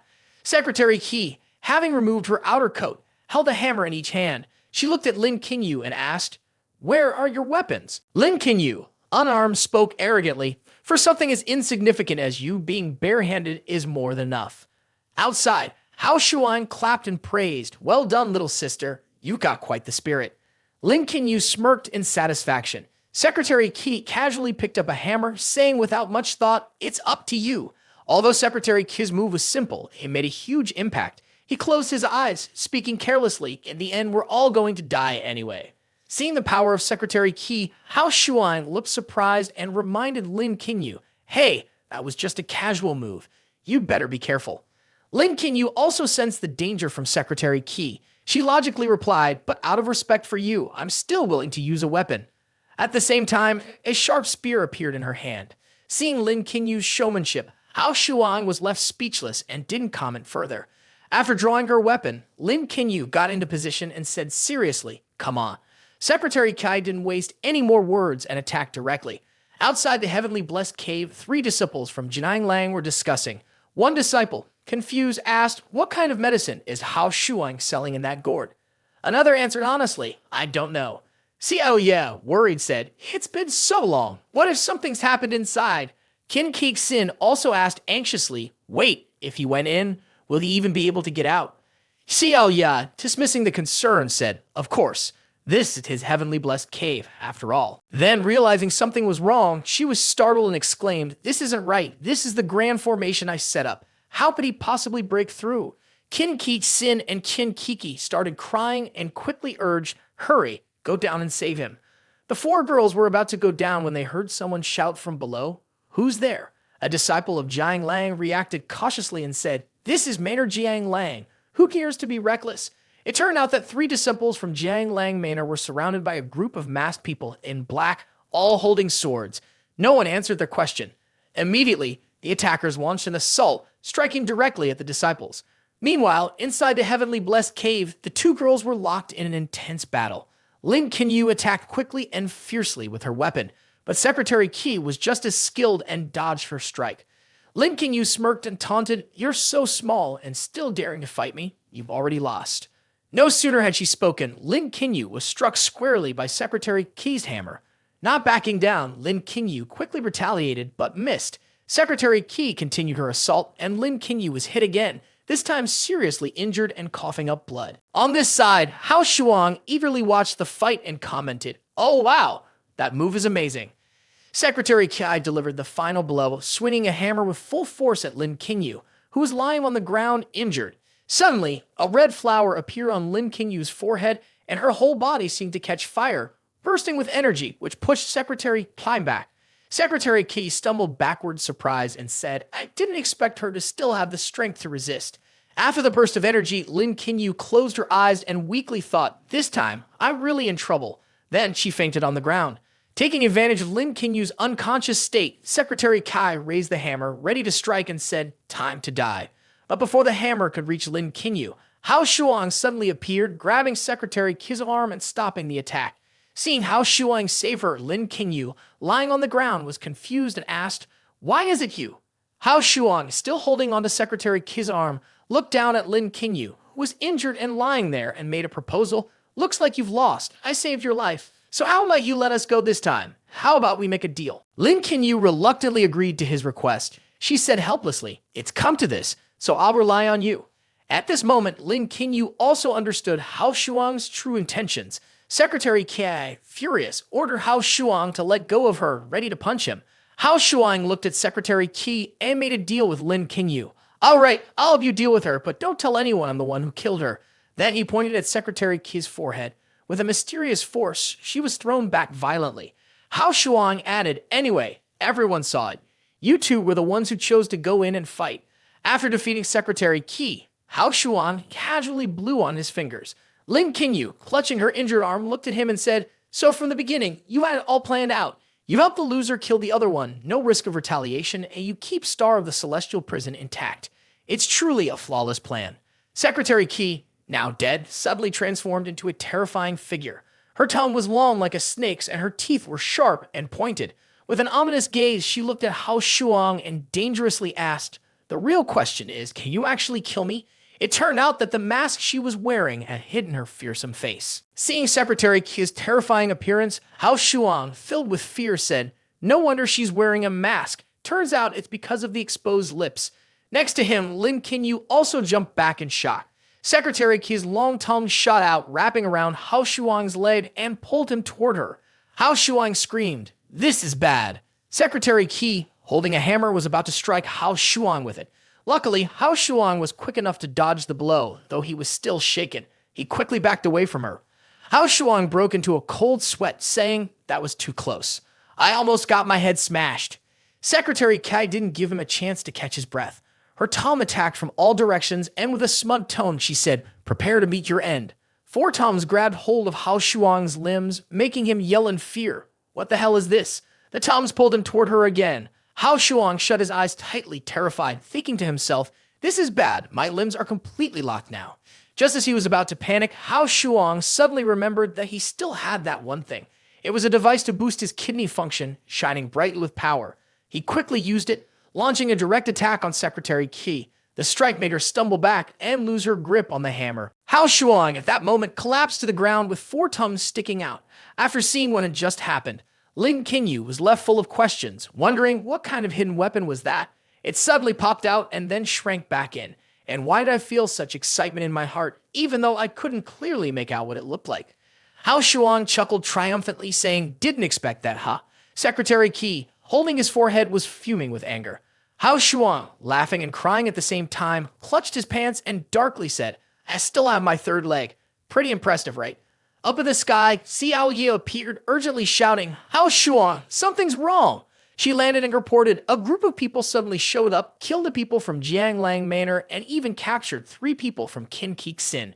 Hearing Xiao Ye's report, Hao Shuang asked, "What? Didn't we have the heavenly blessed cave? How could they still get captured?"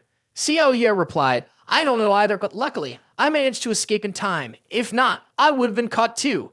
Hurry up and follow me to save them." Meanwhile, Secretary Qi, enraged by Hao Shuang, transformed into a monster, punched the ground, causing a tremor and thunder. He angrily shouted, "No one is getting away." Xiao Ye was hit and fell backward. Hao Shuang shouted in panic, "Xiao Ye." Secretary Qi, looking at Hao Shuang, said, "Next, it's your turn." Before she could feel too pleased with herself, her face was struck by a punch from Hao Shuang. She froze, thinking, his speed is too fast, his strength is terrifying. Seeing Hao Shuang, fueled by his concern for the injured Xiao Ye, gaining extra strength as he continued to punch her in the face, she thought, "Hao Shuang, this man is really too strong." After a series of punches, Secretary Qi was defeated. Hao Shuang was gasping for air, his hands bleeding from the force he used. Secretary Qi lay unconscious in the pit. At this moment, Lin Qingyu, holding the injured Xiao Ye, called out to Hao Shuang, "She's still breathing. You need to come check on her." Hao Shuang snapped out of his daze when he heard Lin Qingyu's voice. He quickly rushed over to Xiao Ye, anxiously cradling her face, and sighed in relief, "Thank goodness. If Xiao Ye doesn't wake up, we won't be able to get out of here." Upon hearing Hao Shuang's words, Lin Qingyu asked, surprised, "Huh? You don't know how to get out?" Secretary Qi, still stubbornly clinging to life, revived and transformed again. This time, her appearance was even more terrifying than before. She warned, "I told you, none of you are leaving." Seeing that Secretary Qi was still alive, Hao Shuang angrily said, "She's like an evil spirit that won't go away. This time, I'll make sure she can't get up again." Secretary Qi attacked them, and a large cloud of green smoke was quickly spreading toward the three of them. Seeing the smoke, Lin Qingyu said in fear, "We're done for. It's toxic smoke." Wherever the smoke passed, the plants and trees withered away. Seeing this, Hao Shuang widened her eyes in fear and said, "This stuff is too poisonous." At that moment, Lin Qingyu quickly started running, not forgetting to warn Hao Shuang, who was still standing and watching, "Run fast." While running as fast as she could, Lin Qingyu reminded Hao Shuang, "Hurry and get me out of this illusion." Hao Shuang, holding the unconscious Xiao Ya in her arms, ran helplessly and said, "This heavenly blessed cave wasn't created by me. I can't escape either." Just then, through the poisonous smoke attacking them, the familiar hammer of Secretary Qilai appeared. The hammer struck Lin Qinyu's back, injuring her. Seeing this, Hao Shuang was struck like a bolt of lightning and muttered, "It's over." Lin Qingyu, now on the ground in pain, cried out pitifully, reaching her hand toward Hao Shuang, pleading desperately, "Save me!" The poisonous smoke passed through Lin Qingyu's body, about to corrode her from the inside when Hao Shuang managed to quickly pull her away from the toxic cloud. Lin Qingyu lost consciousness at that moment. Hao Shuang called out to her, "Wake up, hey!" When she did respond after several attempts, Hao Shuang, feeling helpless, had no choice but to carry her and run. With both girls on his shoulders, Hao Shuang staggered forward, muttering as he ran, "Why do I have to carry two girls and run like this?" As he distanced himself from the toxic cloud, escaping the dangerous Secretary Qi, now transformed into a snake, sneered coldly, "You're fast, but you won't escape from my grasp." She cursed viciously, "Before I die, I'll definitely make sure to send you on your way." Hao Shuang had escaped the poison smoke.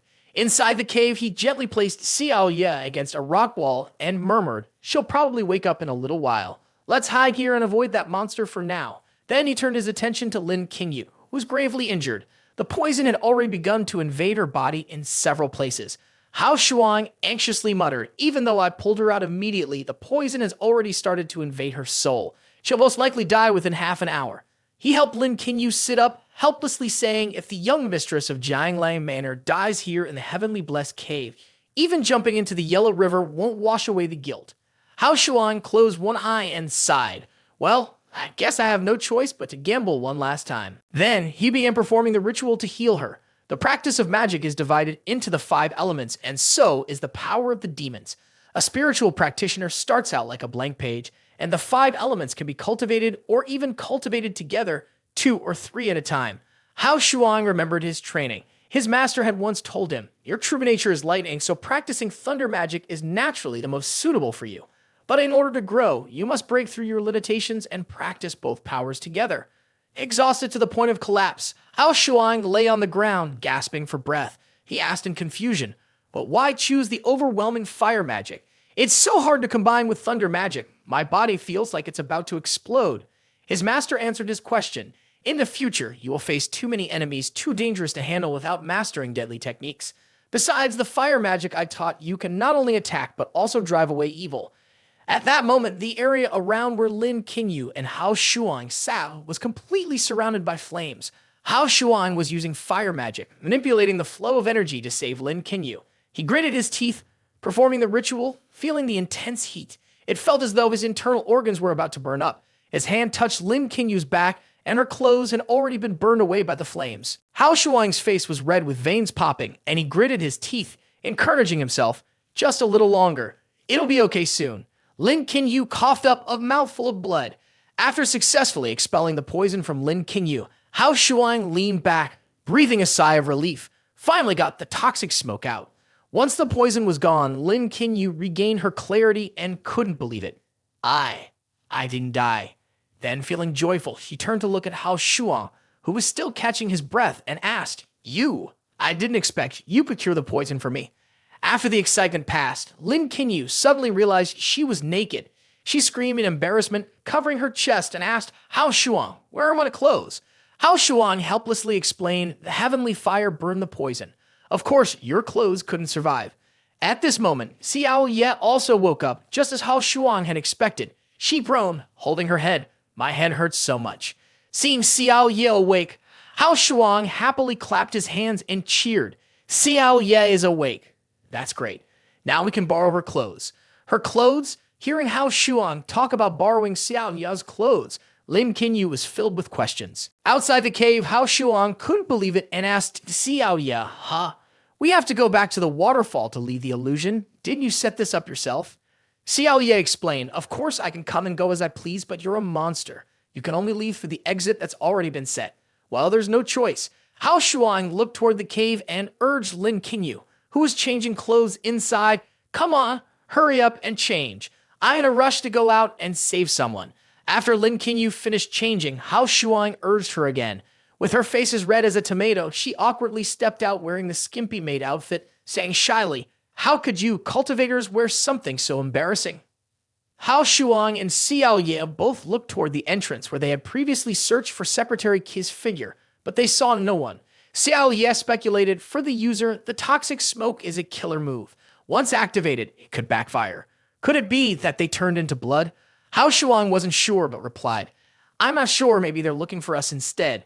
While Hao Shuang and Xiao Ye continued to discuss this, Lin Qingyu, still in her maid outfit, angrily asked, can't you find me something a little more normal to wear? Xiao Ye innocently held up a leaf maid outfit and asked, this is something I specially bought at the comic exhibition last week. If you don't like it, you can try this one instead.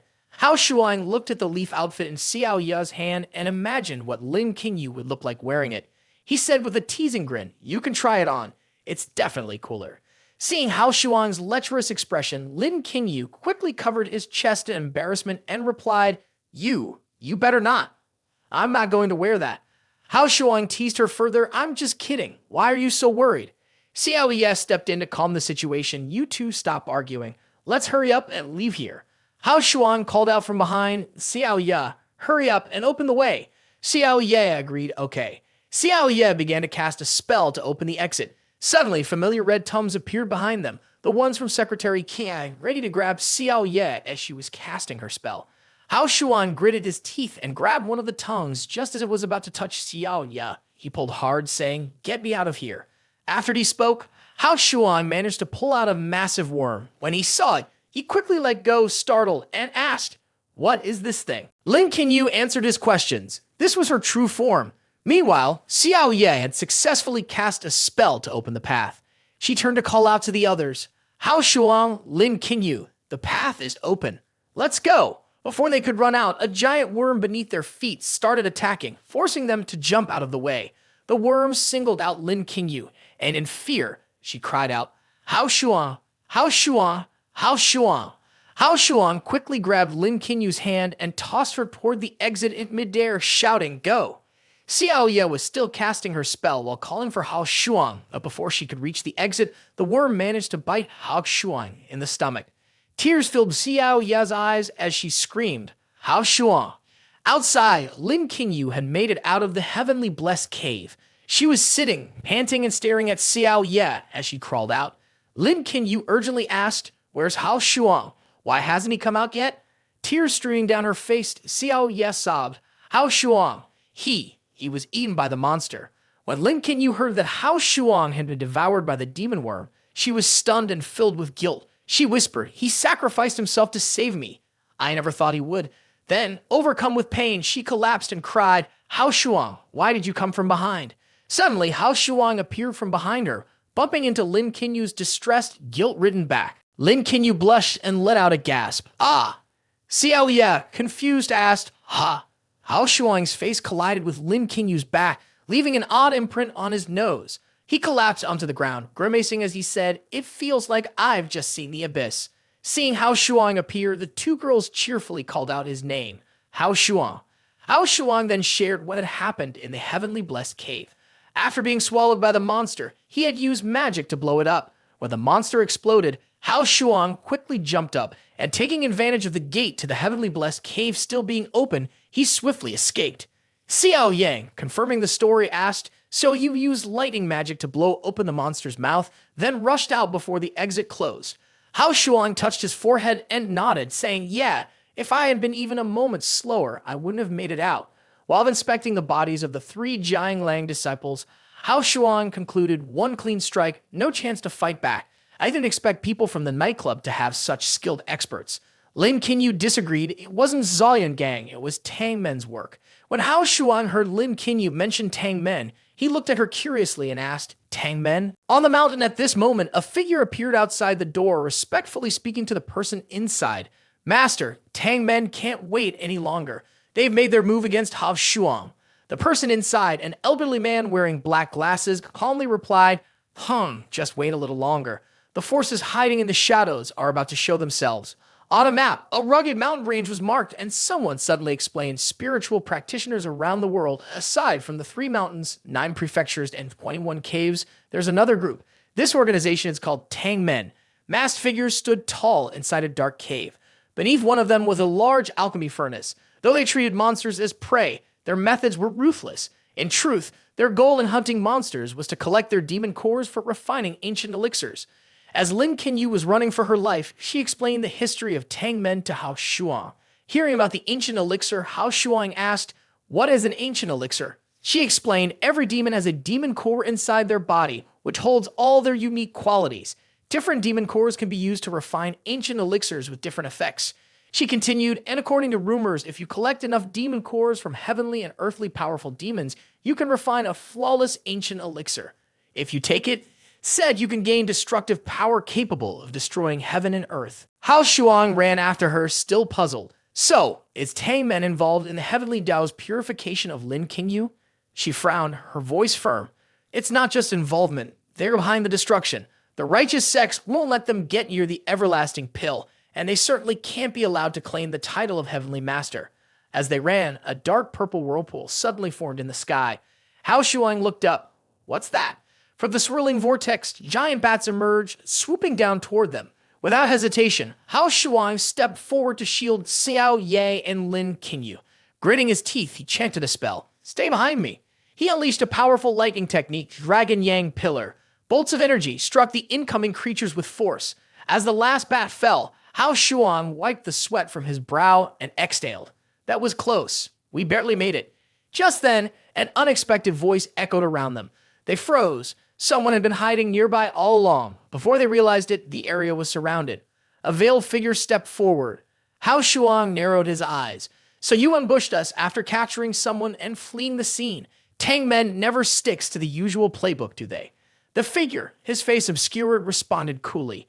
You've collected quite a few Earth sats, haven't you? Hand them over, and maybe you'll walk away unharmed. Xiao Yang heard their intentions and angrily said, no wonder they turned back. So they even want to pack up the dead and take them with them. Hao Shuang hesitated and asked, Xiao Ya, I've never fought them before. If we keep fighting, we have a chance. Lin Qingyu, sensing Hao Shuang's polite question, replied tensely, the people coming are all experts and they use poison. There are too many things we need to watch out for.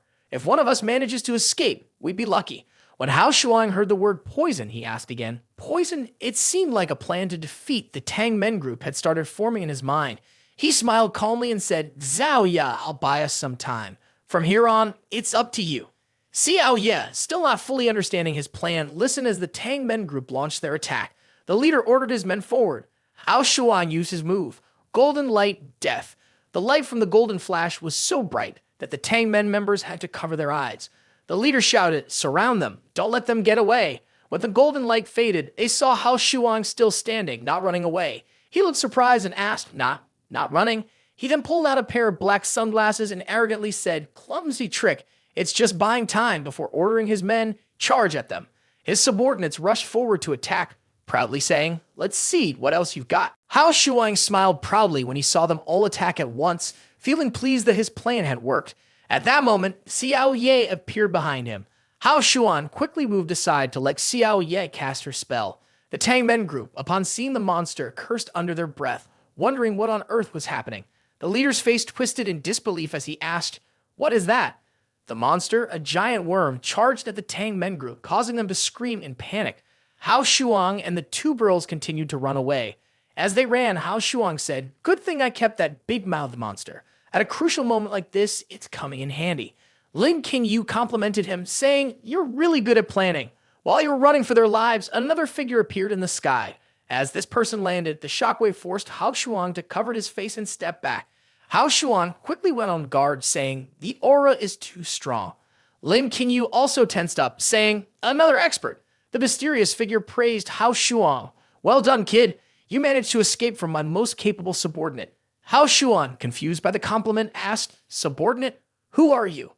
The mysterious figure turned his face, revealing himself as Lu Bufeng. He introduced himself, leader of the Zolian gang, Lu Bufeng. Then he added, I'm here specifically to settle the score with you. Hearing Lu Bufeng's impressive introduction, Hao Shuang was confused and with a playful attitude asked, Same last name, huh?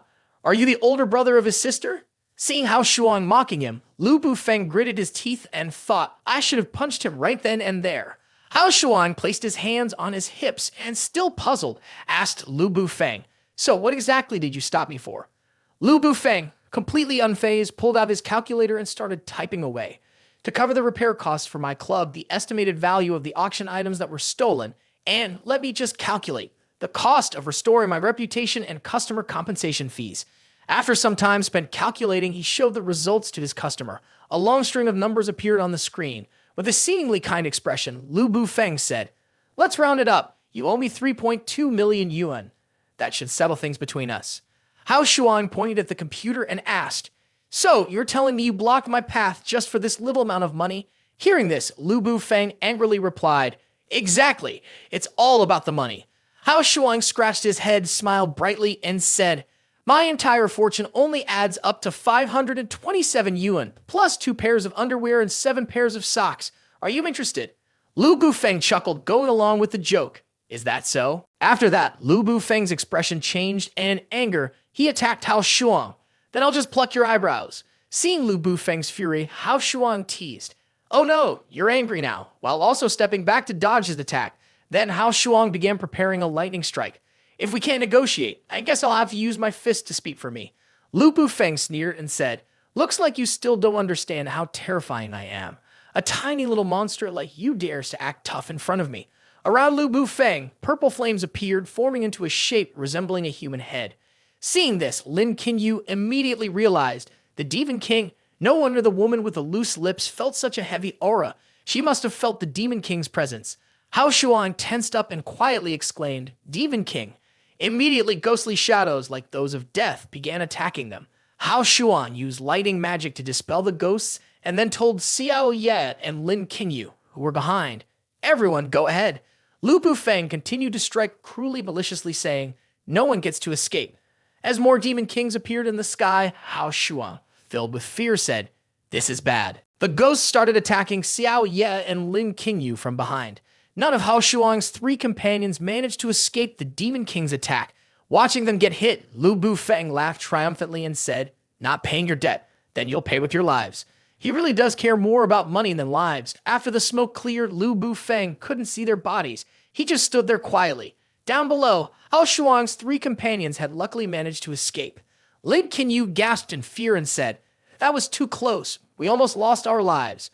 Hao Shuang looked up and saw someone. Surprised, he asked, Oh, is it you? Lu Yin, sitting above, blushed and looked at Hao Shuang, scolding. Are you an idiot? Facing a Demon King and you didn't even run. She continued, If I hadn't shown up just in time, you'd be dead right now. Hao Shuang rubbed his chin, eyeing her suspiciously and asked, Wait a second, you're not that guy, are you? Why would you risk your life to save us? Lu Yin, embarrassed, turned her face away. I just didn't want to owe you a favor. Lin Qinyu called out from behind, urging everyone. Guys, don't notice we're hiding here any moment. We need to leave quickly.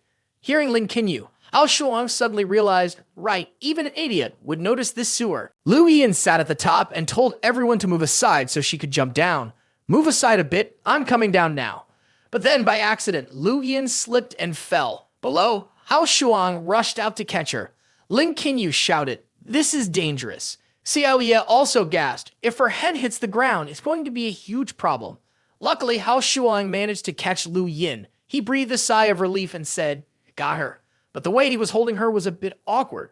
Looking down at Lu Yin, Hao Shuang blushed and thought, She's in a handstand position.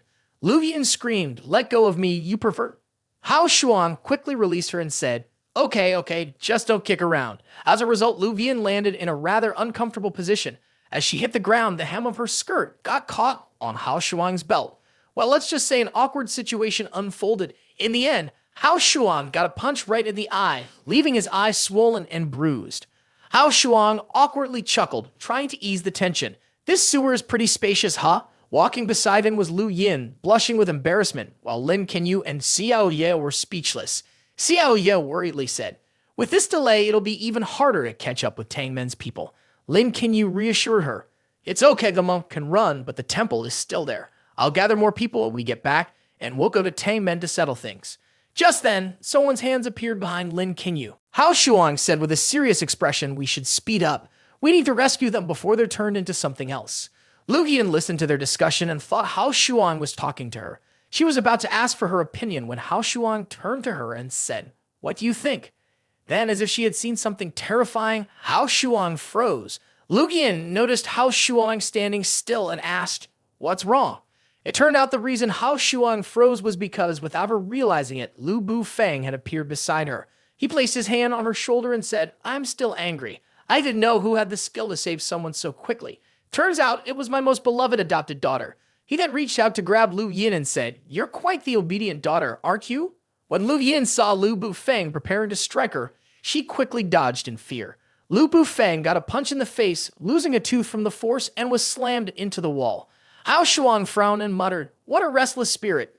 Behind him, Lu Yin spoke anxiously, "You can't handle that demon lord. We need to run now."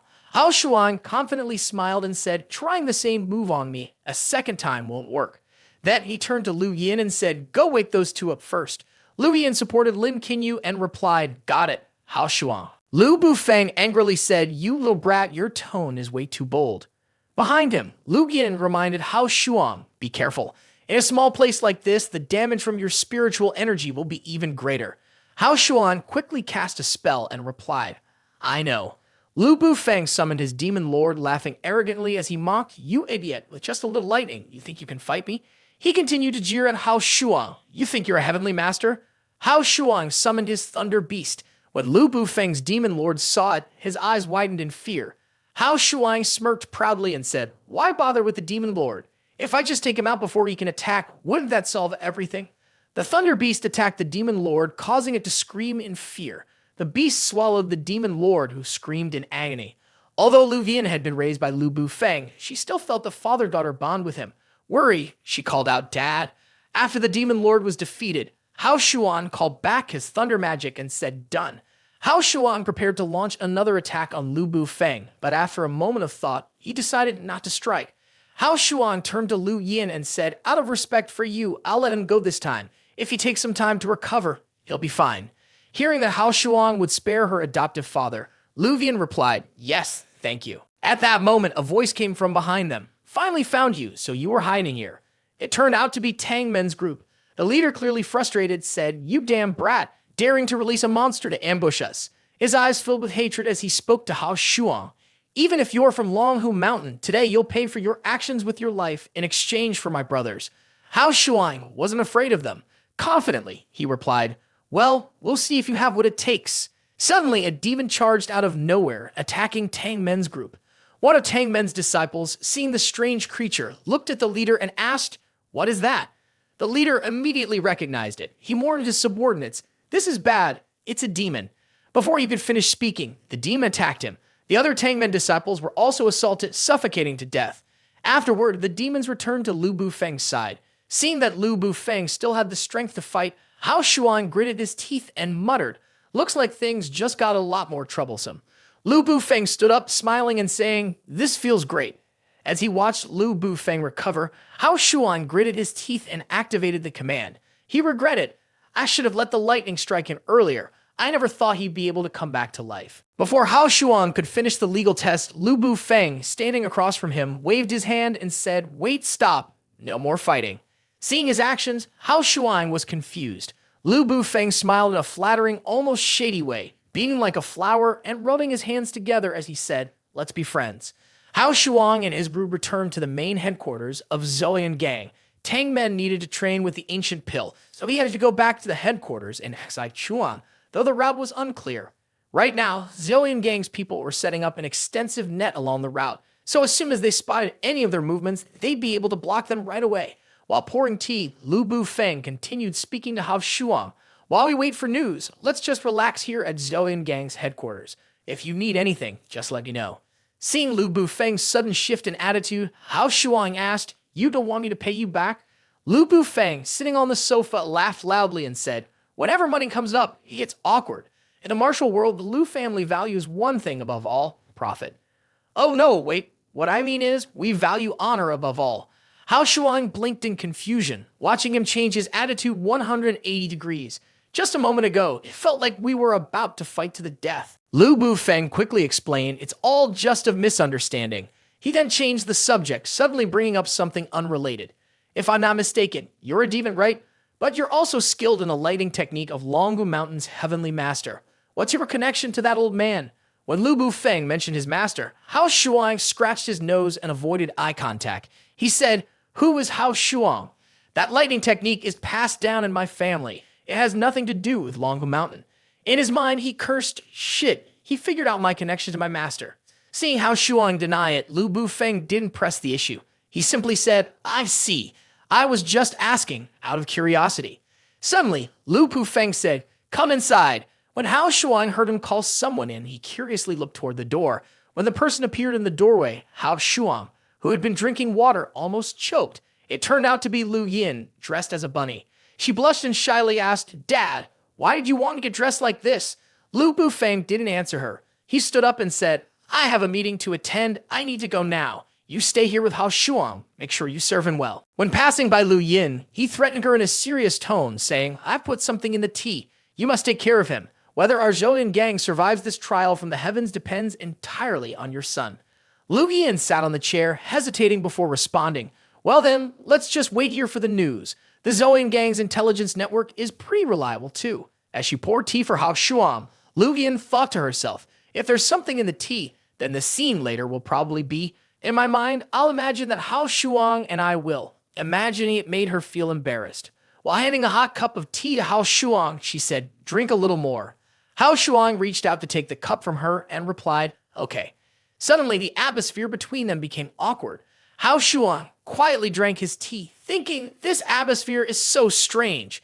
Meanwhile, Lu Yin blushed and thought, "Why hasn't the medicine worked yet? I can't stand this much longer." Time was dragging on. Frustrated, Lu Yin stood up and decided to take matters into her own hands. She figured she'd add a little more fuel to the fire herself. Lu Yin held the strap of her dress, her eyes dreamy and seductive, as she asked, "Hao Shuang, do you think I'm beautiful?" Hao Shuang was startled by her appearance. He blinked in confusion and asked, "Did you take the wrong medicine? Why are you suddenly asking this?" Lu Yin continued to allure him. She crawled over to his side, speaking as she moved. "Actually, for the moment you saved me, I haven't been able to forget you. My life was saved by you, and if I could, I'd be willing to offer my body in return." Hao Shuang, terrified by her suggestion, immediately refused. No. I saved you just because it was the right thing to do. You don't have to do anything like that." But Lu Yin wasn't backing down. She told him the truth. "I'm sorry, but I have to do this. My adoptive father put an aphrodisiac in the tea. If I don't help you, you'll soon be overwhelmed by desire and won't be able to control yourself until it kills you." Hao Shuang, hearing Lu Yin's explanation, spit the tea out of his ear and into his cup. He then said, "So that's what happened. No wonder the tea tasted so strange. It's fine. I can get rid of the poison. Thanks, you're a good person." Seeing him expel the poison so easily, Lu Yin was angry. She glared at him, stammering in frustration, "Zodi, what are you doing?" Hao Shuang looked at her with confusion, unsure why she was upset. He hesitantly asked, "What's wrong?" Lu Yin, still determined to offer herself despite her embarrassment, said, "Don't be so polite." Hao Shuang, however, just froze. Lu Yin, completely humiliated, stopped trying to seduce him. She stood up, fuming, and said, "You just stay here. I'm done with you." Hao Shuang rushed to stop her from leaving. He called out, "Wait." Hearing Hao Shuang call, Lu Yin impatiently turned around and asked, "What now?" Hao Shuang held a cup of tea in his hand, deep in thought. He said, "I think I've figured out Lu Bufeng's plan. It seems that if I don't let him have his way, I won't be able to get the intelligence from Tang Men." He looked at her and continued, "So I'll have to make you take a bit of a hit." Upon hearing this, Lu Yin secretly felt relieved. She quickly replied, "No, it's not a problem at all." The secretary knocked on Lu Bufeng's door. He called out, "Come in." The secretary hurried in and quickly updated him, "Boss, it started inside." As the secretary spoke, Lu Bufeng, still holding his book, calmly said, "Oh, the effects of the drug are taking a bit longer than I expected." He then asked, "Are you sure?" The secretary blushed, but answered confidently, "Absolutely sure. There's a lot of noise. People on the 2 floors above can hear it." Lu Bufeng became curious upon hearing this. Just then, noise echoed from upstairs and the sound of moaning could be heard, making everyone in the hallway feel embarrassed as they peeked out. Lu Bufeng pressed his ear against the door, then suddenly said, "Now that's a strong man." The secretary, puzzled by his boss's actions, thought to himself, with such loud noise, why does he need to press his ear to the door to listen? Inside the room, Hao Shuang slapped his thigh, groaning as if in pain. Lu Yin watched Hao Shuang get so into the act. She crossed her arms and said impatiently, "Enough, enough. It's been 30 minutes already. Can we stop now?" Hao Shuang lowered his pants and, smiling happily at having completed his plan, said, "Almost done. Let's go." By now, unsure boss Lu is completely reassured. In the room, Hao Shuang held Lu Yin in his arms, laughing awkwardly as he spoke to Lu Bufeng. "Oh, boss Lu, I'm really sorry. We just couldn't hold it in earlier, back in the break room." Lu Bufeng, who had been reading a book, twitched his lips when he heard Hao Shuang and gave a small smile, saying, I get it. You're young, full of energy. It's totally normal." Then he walked over to the sofa where the two were sitting, as planned, and said to Hao Shuang, "Lu Yin is the child I care for most. You two make a great pair. I have no objections. If anything happens between you two from now on, you're part of the family. If anything goes wrong, you can count on Zoe and gang to help." After a pause, Lu Bufeng turned to Hao Shuang and asked, "What do you think, Hao?" Hao Shuang cupped his hands in respect and replied, "Boss Lu, I truly appreciate your concern. From now on, if there's anything I can do for Zoe and gang, I'll give it my all." Hearing Hao Shuang's words, Lu Bufeng, pleased that everything was going according to plan, laughed loudly, repeating, "Good, very good." Then he handed Hao Shuang a piece of paper and said, "The person you asked about, I've looked into it. They're here." Hao Shuang took the paper, scanned the contents, and let out a quiet sigh. As expected, Zoe and gang's reputation is well earned. I'm going to help them now. He turned to Lin Qinyu and Xiao Ye. "Have my friends woken up yet?" Before they could answer, Lu Bufeng stepped in, his tone serious. "Listen, there's something you need to know. The people from Tang Men didn't return to their headquarters. Instead, they made a deal with Manor Jiang Lang and handed over the demons you captured. And Lin Qinyu, she's a key figure at that manor. You need to think carefully about her involvement with Tang Men." He led Hao Shuang to the room where Lin Qinyu and Xiao Ye were staying. A servant opened the door. Both women were inside, calm but alert. Before Hao Shuang entered, Lu Bufeng looked him in the eye. "You sure about this? You still want to go in with Lin Qinyu?" Hao Shuang nodded without hesitation. "Yes, I trust she's not involved in this, and if the people are at Manor Jiang Lang, I'll need her help to get them back." He stepped into the room and turned briefly to say, "She won't hurt me." Almost immediately, both Xiao Ye and Lin Qinyu moved swiftly. Lin Qinyu called out, "Xiao Ye, move, now." Xiao Ye replied with focus, "Understood." Hao Shuang was also shocked by the attack from the two of them, as he took 2 kicks to the head and was slammed into the wall. After seeing who he had kicked, Xiao Ye and Lin Qinyu were both surprised and let out a startled exclamation. Once they realized it was Hao Shuang, who had just been kicked, Lin Qinyu immediately rushed over, worried, and called out, "Ah, Hao Shuang." Xiao Ye, also shocked, quickly followed, asking, "Why is it you?" Hao Shuang had footprints from Lin Qinyu and Xiao Ye on his face, looking annoyed as he said, "At least make sure you know who you're attacking before you act." Father and daughter, Lu Bufeng and Lu Yin, saw what had just happened and remained silent, not commenting further. Lu Bufeng turned to Lu Yin and said, "Pack up. From now on, you'll work with him. We need to figure out what exactly his connection to the Heavenly Master is." Lu Yin, frustrated at the idea of having to go to Manor Jiang Lang, replied, "Do I really have to follow him to Manor Jiang Lang? Why?" Lu Bufeng, with a serious expression, said to Lu Yin, "Our Zoan gang has been kicked out of the 21 caves for nearly a century. Our predecessors have longed to reclaim our glory. This time, Heaven's decree will cleanse us and will be a chance to get back in. We have to seize this opportunity. If we're lucky, not only will we rejoin the 21 caves, but we could even jump to the ranks of the 9 mansions." After explaining the mission, Lu Bufeng looked at Lu Yin and asked, "Do you understand how important your mission is now?" Hearing that he had to carry such a heavy responsibility, Lu Yin responded anxiously, "Yes, I will definitely give it my all." On the train, the 3 of them, Lin Qinyu, Hao Shuang, and Lu Yin, were heading to Manor Jiang Lang.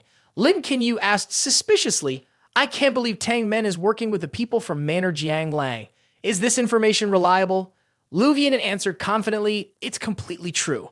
Our people saw the 3 members of Qin Kixin being picked up by Jiang Lang's people." Lin Qinyu didn't believe it. She grabbed her phone, planning to call and get to the bottom of it. "I'll call and ask right now. There must be some misunderstanding. How could Jiang Lang be working with Tang Men?" Hao Shuang stopped her. "There's no need to ask anymore. It's already public." The phone was displaying the situation of the month's divine cleansing. Manor Jiang Lang had captured 2 celestial guardians. Hao Shuang analyzed yesterday. Manor Jiang Lang had no celestial guards, but today they've suddenly got 2, Cave Sin and Lulu. It seems like this deal is coming from the top of Manor Jiang Lang. Lin Qinyu still didn't believe it. She refused to accept it and spoke up to refute. This can't be right. Once we get back, I'm definitely going to ask my grandfather about this. Then she confidently said, don't worry, I will definitely bring all 3 of them back safely without a scratch. In a corner, there were 2 girls, one wearing a jacket and sunglasses and the other with blue hair blowing bubbles, while a third girl with pink hair was sucking on candy. They seemed to be eavesdropping on the conversation between the 3 people. In Luoyang City, where Manor Jiang Lang is located, the 3 of them, Hao Shuang, were walking down the street. Hao Shuang asked Lin Qinyu, do you have any plans? Lin Qinyu shared her plan. For now, no one can know that I'm back. I'll quietly figure out the situation first and then decide what to do next. Lin Qinyu voiced her suspicions. I've been thinking the only person who could be behind all this is one person. Before she could name the suspect, a voice called out from behind, Xiao Yu. From a distance, Lin Fan, the elder of Manor Jiang Lang, was calling her. He smiled kindly and said, what a coincidence. I just saw off a guest and ran into you. You're back? Why didn't you give me a heads up? Seeing Lin Fan's arrival, Lin Qinyu grew even more certain and said, now I'm sure the one behind all this is him. Without waiting for Lin Qinyu to respond, he eagerly called her to get into the car and even said, you're bringing your friend along too. Hurry up and get in, I'm waiting at home. Meanwhile, Hao Shuang's mind was racing at top speed. He quickly hugged the confused Lu Yin and smiled brightly, saying, it's a misunderstanding. We don't know her. Hao Shuang's shoulder bumped into a tall figure. At that moment, both Hao Shuang and Lu Yin found themselves surrounded by people from Manor Jiang Lang. In the end, the 2 of them were forced to follow the route back to the Manor Jiang Lang's headquarters. In the living room, a disciple from Manor Jiang Lang served them tea. Please enjoy your tea, honored guests. My name is Xiao Ming. If you need anything, just let me know. The 2 guests, intimidated by Xiao Ming's tall stature, stiffly smiled and replied, thank you for your hospitality. As Lin Qinyu was walking with Lin Fan toward her grandfather's room, she asked Lin Fan, who was ahead in opening the door. I saw the news today. Who captured those 2 stars of the celestial prison? Lin Fan turned his head back casually and said, a small group down below got lucky and managed to catch them. He's inside. Your grandfather's health has worsened again since you left 2 months ago. Lin Qinyu entered the room and saw a figure sitting in a chair at the far end. She hesitated before calling out, grandfather? Hearing her voice, Lin Jinan, the master of Jiang Lang Manor, opened his eyes and asked, who is it? At that moment, Lin Jinan looked pale and weak, as if he were on the verge of death. Covering her mouth with her hand, Lin Qinyu burst into tears, unable to believe what she was seeing. How did this happen? With a burst of emotion, she rushed over to Lin Jianan's side, calling out, grandfather. She knelt in front of him, heartbroken as she gently touched his face and cried, grandfather, it's me, Qinyu. What happened? Why are you like this? Upon hearing the name Lin Qinyu, Lin Jianan, dazed, repeated, Qinyu, Lin Qinyu. When Lin Qinyu heard her grandfather say her name, she quickly responded, yes, it's me. Suddenly, without warning, Lin Jianan seemed to find strength from somewhere and grabbed Lin Qinyu by the neck with one hand. Filled with hatred, he hissed, you want to hurt me, then used both hands to tighten his grip around her throat. As Lin Qinyu struggled to breathe, she couldn't believe it. In her mind, she thought, why is grandfather attacking me like this? She turned her gaze toward Lin Fan, who was standing behind her, suspicion rising in her heart. It must be that guy's doing. To save her own life, Lin Qinyu tightly held the knife and said, I'm sorry, Grandpa. Then she stabbed Lin Jianan in the forearm. On the other hand, while Lin Qinyu was extremely tense, Hao Shuang appeared calm. In the hallway outside, a disciple from the Jiang Lang Manor rushed into the living room where Hao Shuang was sitting. He whispered something to Xiao Ming, a bald man with a scarred face. Seeing this, Lu Yin quietly said to Hao Shuang, who was calmly drinking tea, something feels off to me. After Xiao Ming heard what the disciple had said, he smiled and asked the 2 women, you're her best friends, right? May I ask which sect you're from? Hao Shuang cleverly pretended and said, what sect? We're just regular people. She continued her lie, I'm a phone repairman and this girl is a delivery driver. She also does home massages from time to time. Then jokingly she added, hey handsome, want to try out her skills? After hearing Hao Shuang introduce themselves this way, Lu Yin closed his eyes in anger, trying his best to control himself, acting as if he hadn't heard or seen anything. Xiao Ming, sensing danger, glanced at the two of them and gave one last warning. If you don't want to talk, that's fine. Just make sure you live a good life in the next one and don't make friends carelessly.